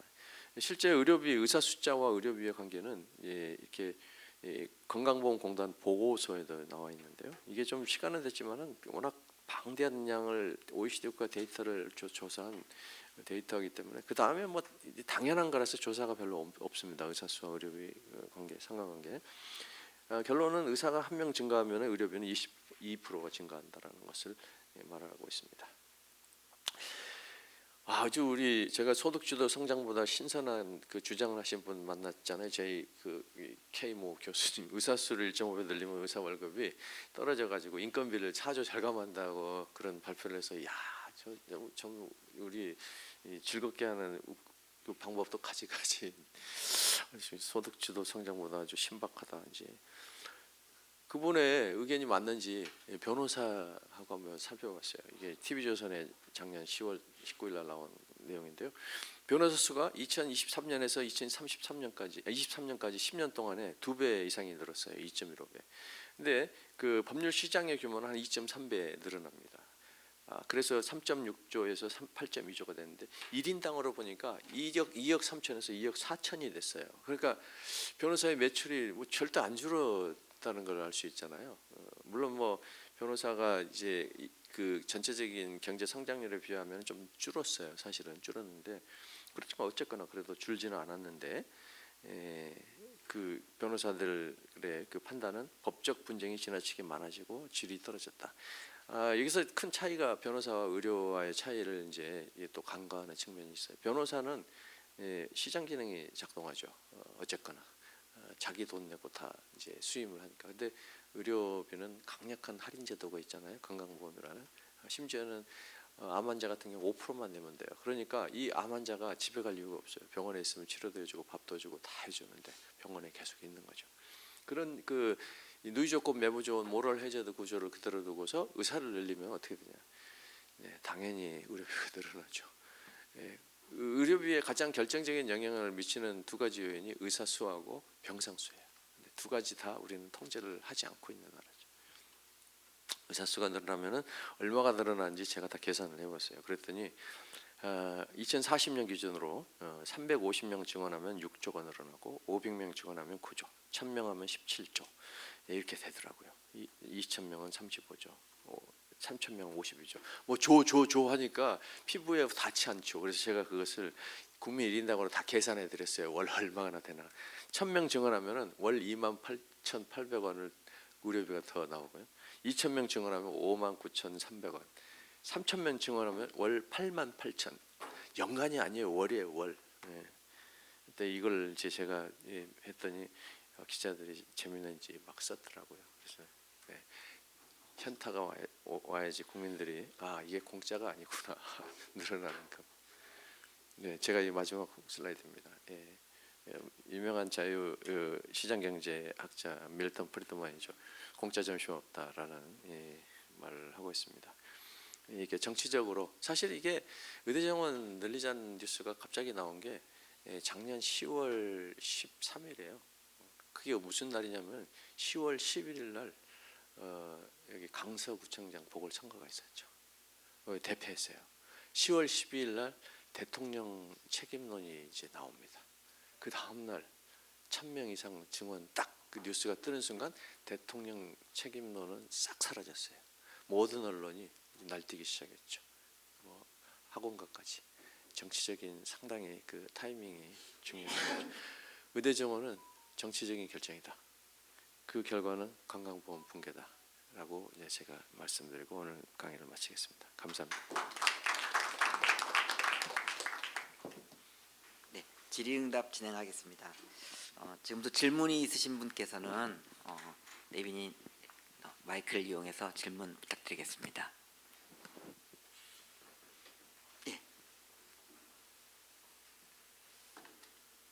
질문도 질문이지만 여기는 전부 서울시의 의사분들이라서 지방의료 필수의료에 처해 있는 낙숙과인 의사가 한 말씀 드리겠습니다. 일단 먼저 응급의료에 대해서 먼저 말씀드리면 사실은 응급의료가 말로만 응급의료가 문제 그러지만 실제로 이제는 터졌습니다. 아까 우 소장님 말씀하신 것처럼 사실 저 얘기는 별로 많이 안 나왔었는데 저는 저게 문제라고 생각을 했었거든요. 1339가 2012년까지는 굉장히 다양한 안내를 해줘서 119가 움직이는 동안에 1339에 환자가 발생했다고 얘기를 하면 그 사람들이 다 알아서 적당한 병원을 어레인지 해줬습니다. 근데 현재 요새는 119가 움직이면서 직접 찾아야 됩니다. 그분들이. 그러니까 가까운 곳으로밖에 갈 수가 없고 또 119는 반경 30km 이상을 나갈 수 없게 돼 있기 때문에 원칙은 그래서 인근의 병원에 어쩔 수 없이 떨기고 가고 그러면 거기서 못 받으니까 결국 뺑뺑이가 일어나게 됐는데 지금 그 뺑뺑이 사건 때문에 정부에서 시행령이 바뀌어서 응급실에 환자가 오면 담당 의사가 해당과 의사가 없더라도 무조건 받아라 이렇게 됐단 말이죠. 그 사건으로 인해 그 법령을 바꾸는 거로 인해서 천안 순천향병원 소아응급실에 문제가 생겼습니다.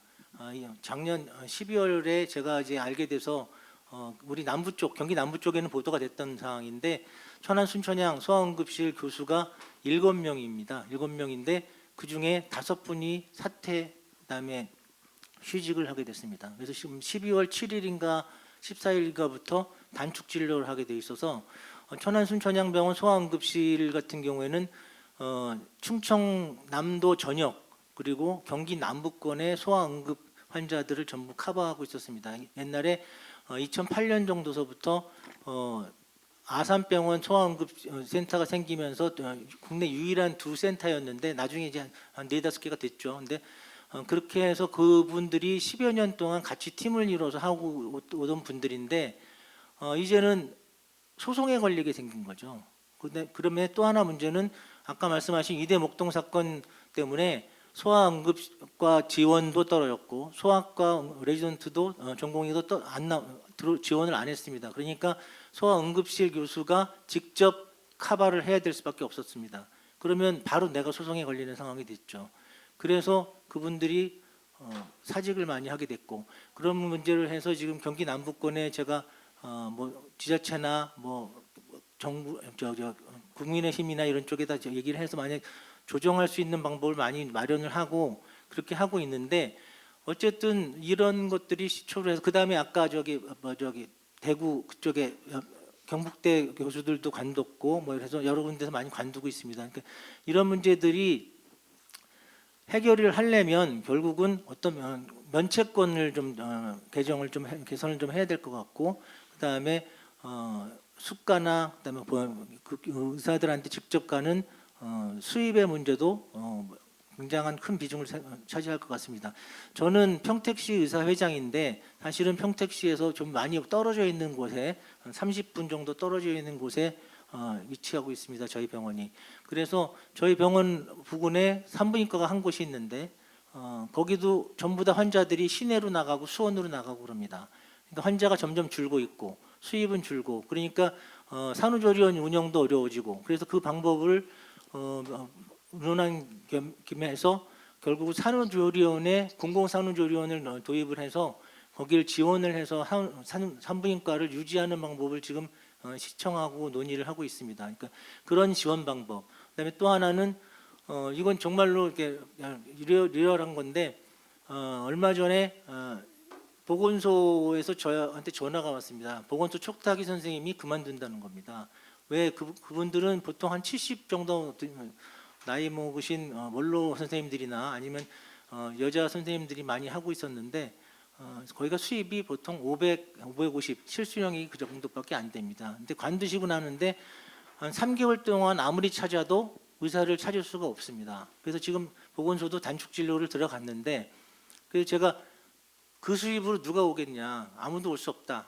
뭔가 특단의 대책을 세워라. 2배 정도 올려라. 그래서 지자체에서 2배에 조금 못 미치는 정도의 실수령액을 마련을 따로 했습니다. 그래서 그걸 공고를 내니까 지금 연락이 오고 있습니다.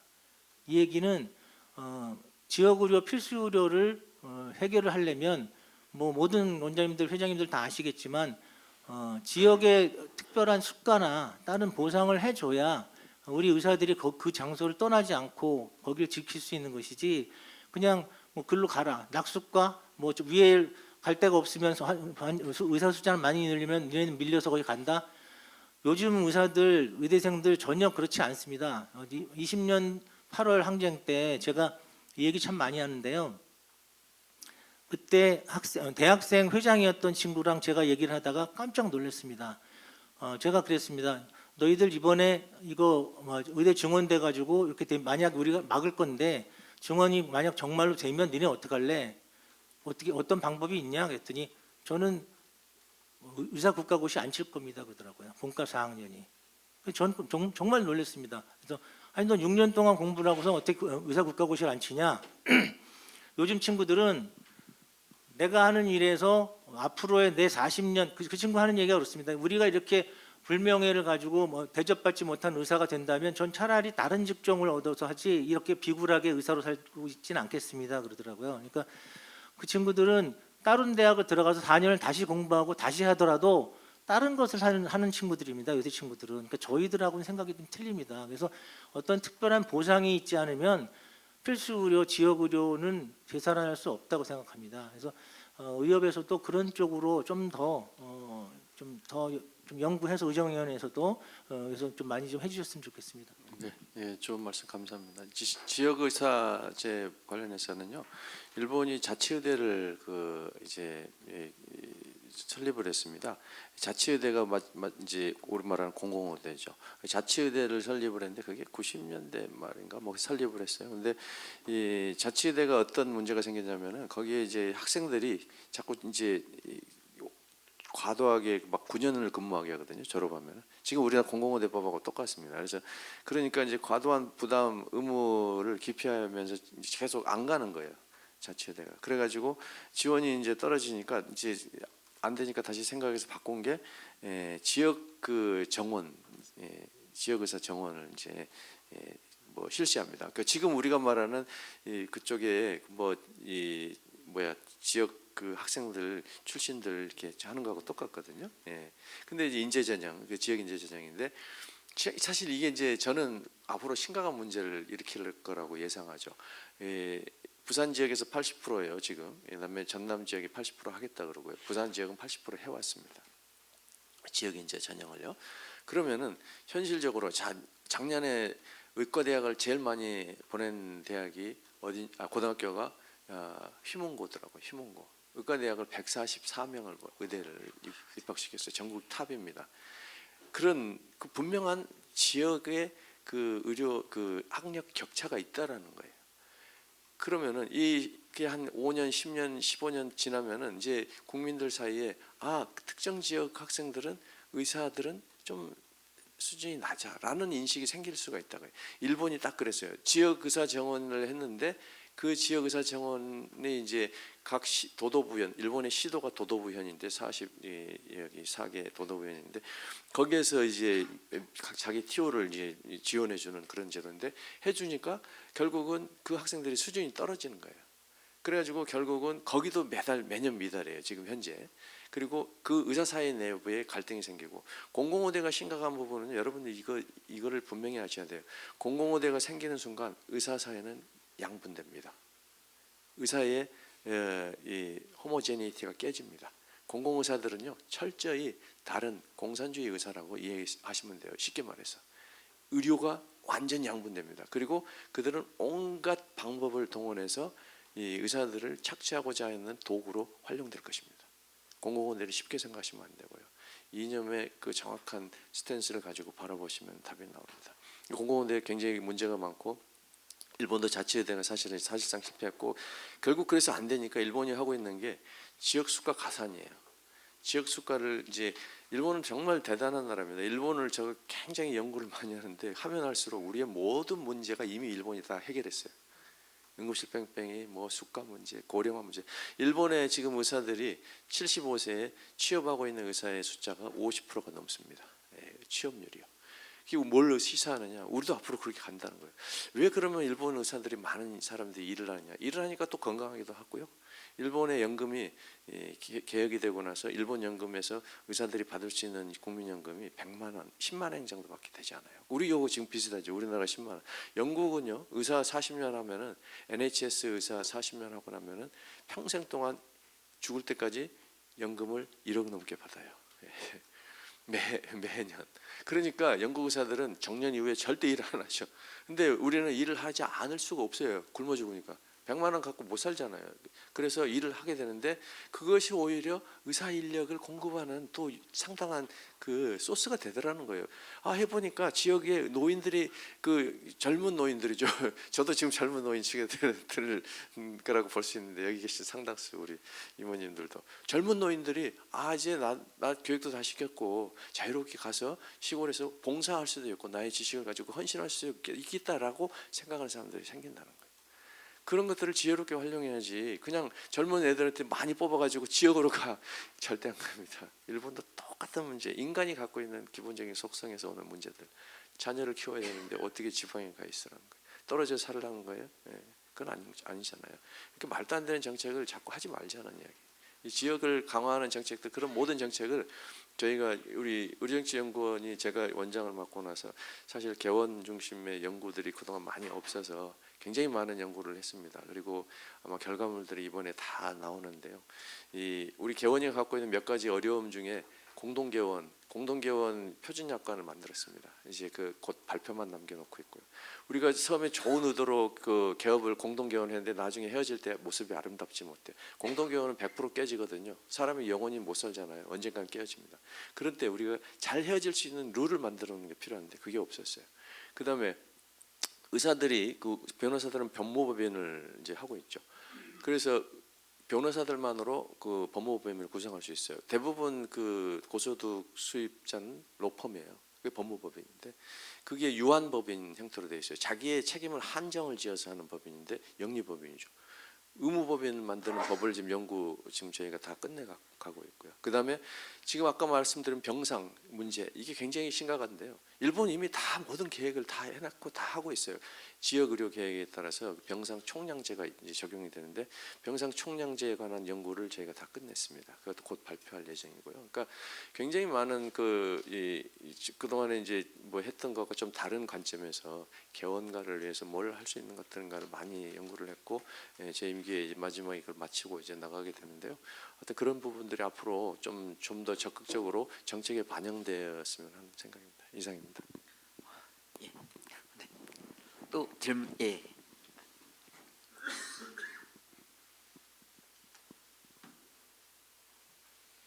예, 강의 잘 들었습니다. 아니, 왜냐하면 지금 뭐 의대 정원 문제에 대한 거는 사실 뭐 거의 정부가 아마 조만간 아마 발표를 하지 않을까 싶을 정도로 긴박한 상황인데 우리가 참 이런 뭐 토론을 하면서도 지금 이제 아마 어정 협의체를 지금 아마 하고 있지 않습니까, 그죠? 하고 의료현안협의체. 예. 그래서 지금 이제 뭐 어제까지도 뉴스에도 뭐 350명 정원에 대한 이야기가 논의가 되는 것처럼 그렇게 발표도 되고 있고요. 그래서 지금 오앱에서도 지금 이제 사실은 우리는 절대 뭐 이렇게 의사수 정원에 대해서 절대 반대한다 이런 입장이신데 이 상황에서 어느 정도 지금처럼 수가라든지 아니면 우리가 지금 이제 우리가 저희들이 뭐 특례법이라든지 그죠 의료사고 특례법이라든지 이런 종류에 대해서 충분히 갖춰진다 그러면 어느 정도 선에서 그 양보하실 수 있는 이런 생각이 있으시는 건지. 그건 제가 뭐 정확히 잘 모르겠고요. 예. 모든 중요한 거는 대의원들이 결정하시면 됩니다. 예. 그래요. 대의원 이건 중요한 부분이라 대의원 총회에 부의될 뭐지 않겠습니까? 예. 그래요. 그럼 의정협의체에서 지금 이제는 뭐 조금 진전이 돼 있거나 이런 내용은 뭐 기자님들도 있고 해서 그러긴 하는데 그래도 조금 어느 정도의 이야기할 수 있는 내용은 없으세요? 이게 내용이라서 의료현안협의체 말씀을 드리자면 제가 사실 의료현안협의체 초기에는 갔습니다. 그러나 그 다음에 가지 않고 있습니다. 왜냐하면은 이 정책을 연구하는 입장에서 협상의 자리에 나가는 것이 마땅치가 않아서 그렇게 되면은 그 제가 좀 더 객관적인 시각에서 냉정히 바라보지 못할 수 있고 어려움이 생길 수 있어서 제가 가지는 않겠다고 하는데 뒷받침은 다 하고 있고요. 돌아가는 내용들 알고 있습니다. 알고 있는데 중요한 그 핵심만 말씀드리자면은 이 의료현안협의체 내에서 오히려 그 증언하자고 하는 쪽에서 내놓으라고 지금 의사협회에서는 이야기하고 있어요. 우리 봐서는 증언할 이유가 없는데 당신들이 증언해야 된다고 하니 당신들이 근거를 내놓으라고 이제 이야기하고 있는데 정부가 미루고 있는 상황입니다. 좀 천천히 아마 그게 어떤 시그널이 있는 것 같아요. 지금 여기 대화를 그런 숫자 현안을 논의하지 말자고 뭐 그런 시그널이 있는 것 같아요. 뭔가 말라는. 그래서 뭐 제가 그 자세한 것까지는 뭐 좀 그렇고요. 그래서 그런 현재 그 상황은 그렇습니다. 원하는 쪽에서 내놓는 게 맞지 않겠습니까? 증언해야 된다 그러면 왜 증언해야 되는지 증언을 그냥 단순히 숫자가 아니라 이 증언된 숫자가 어느 지역에 어느 대학에 배정을 해야 될 것이며 왜 배정해야 될 것이며 그쪽 지역에 어떤 그 인구 특성학적 구조가 있고 의사의 분포가 어떻고 연령이 어떻고 이것들을 다 데이터를 내놔야 되잖아요. 네, 그런 것들이 없다라는 것. 예.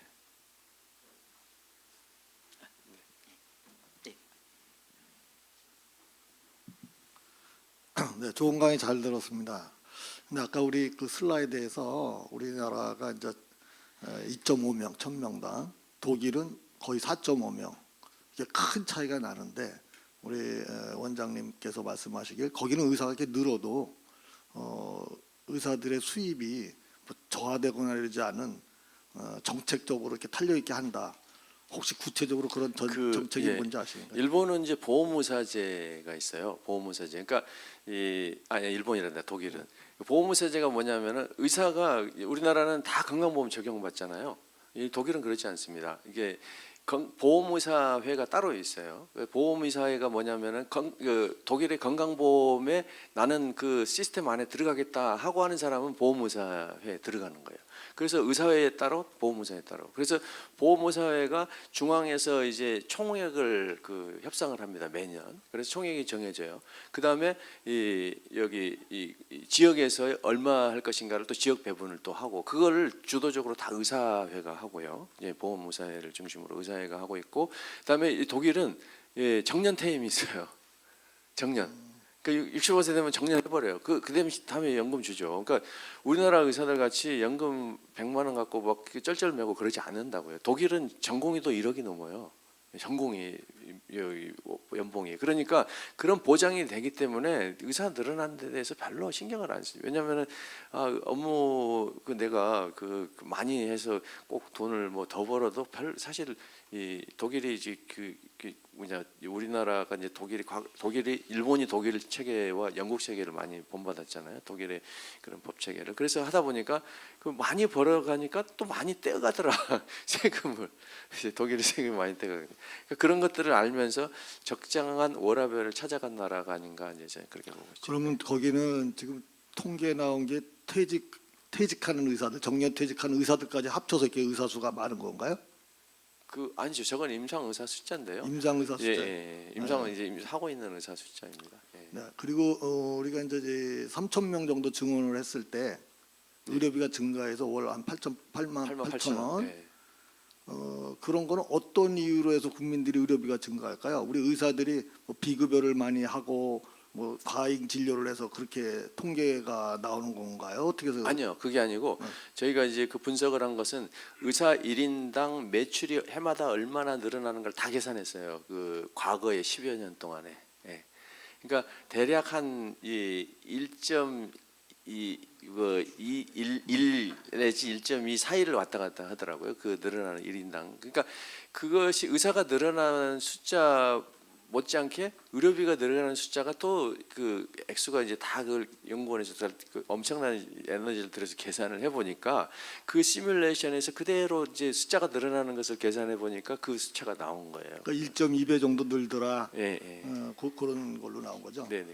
마지막으로 하나 더 드려야겠는데 우리 의원장님이 의무 법인을 좀 말씀하셔서 지금 연구를 많이 하시고 조만간에 발표를 할 거라 말씀하셨는데 우리가 이제 2000년대 의약분업 때 초반에 이 영리법인 문제가 또 많이 나왔을 때 우리가 반대하지 않았습니까? 네, 맞습니다.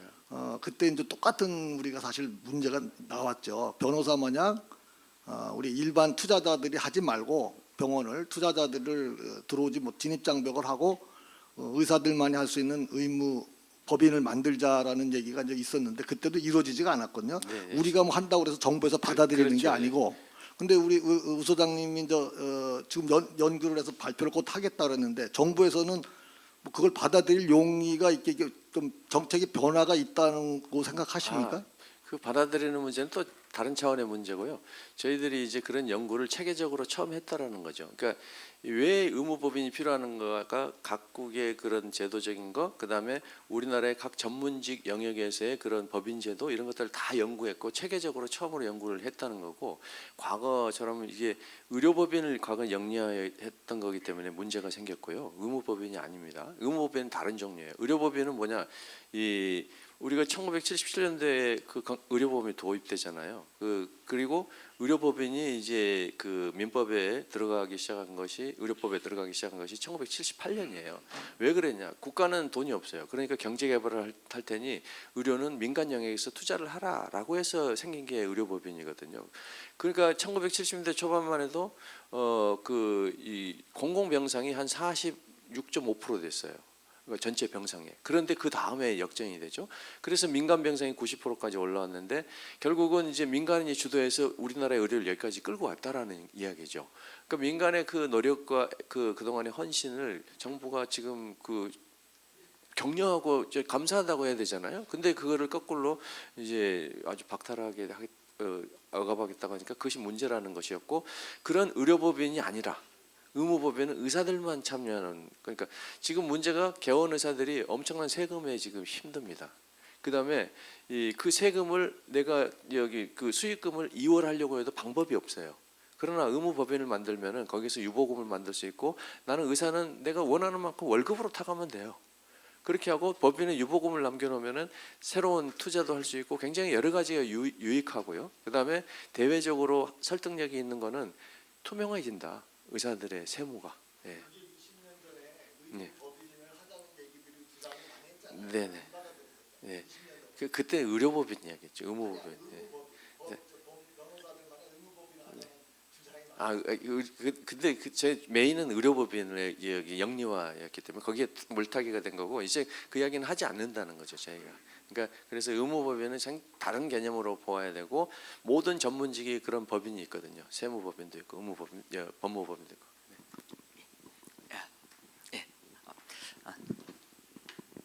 예, 감사드립니다.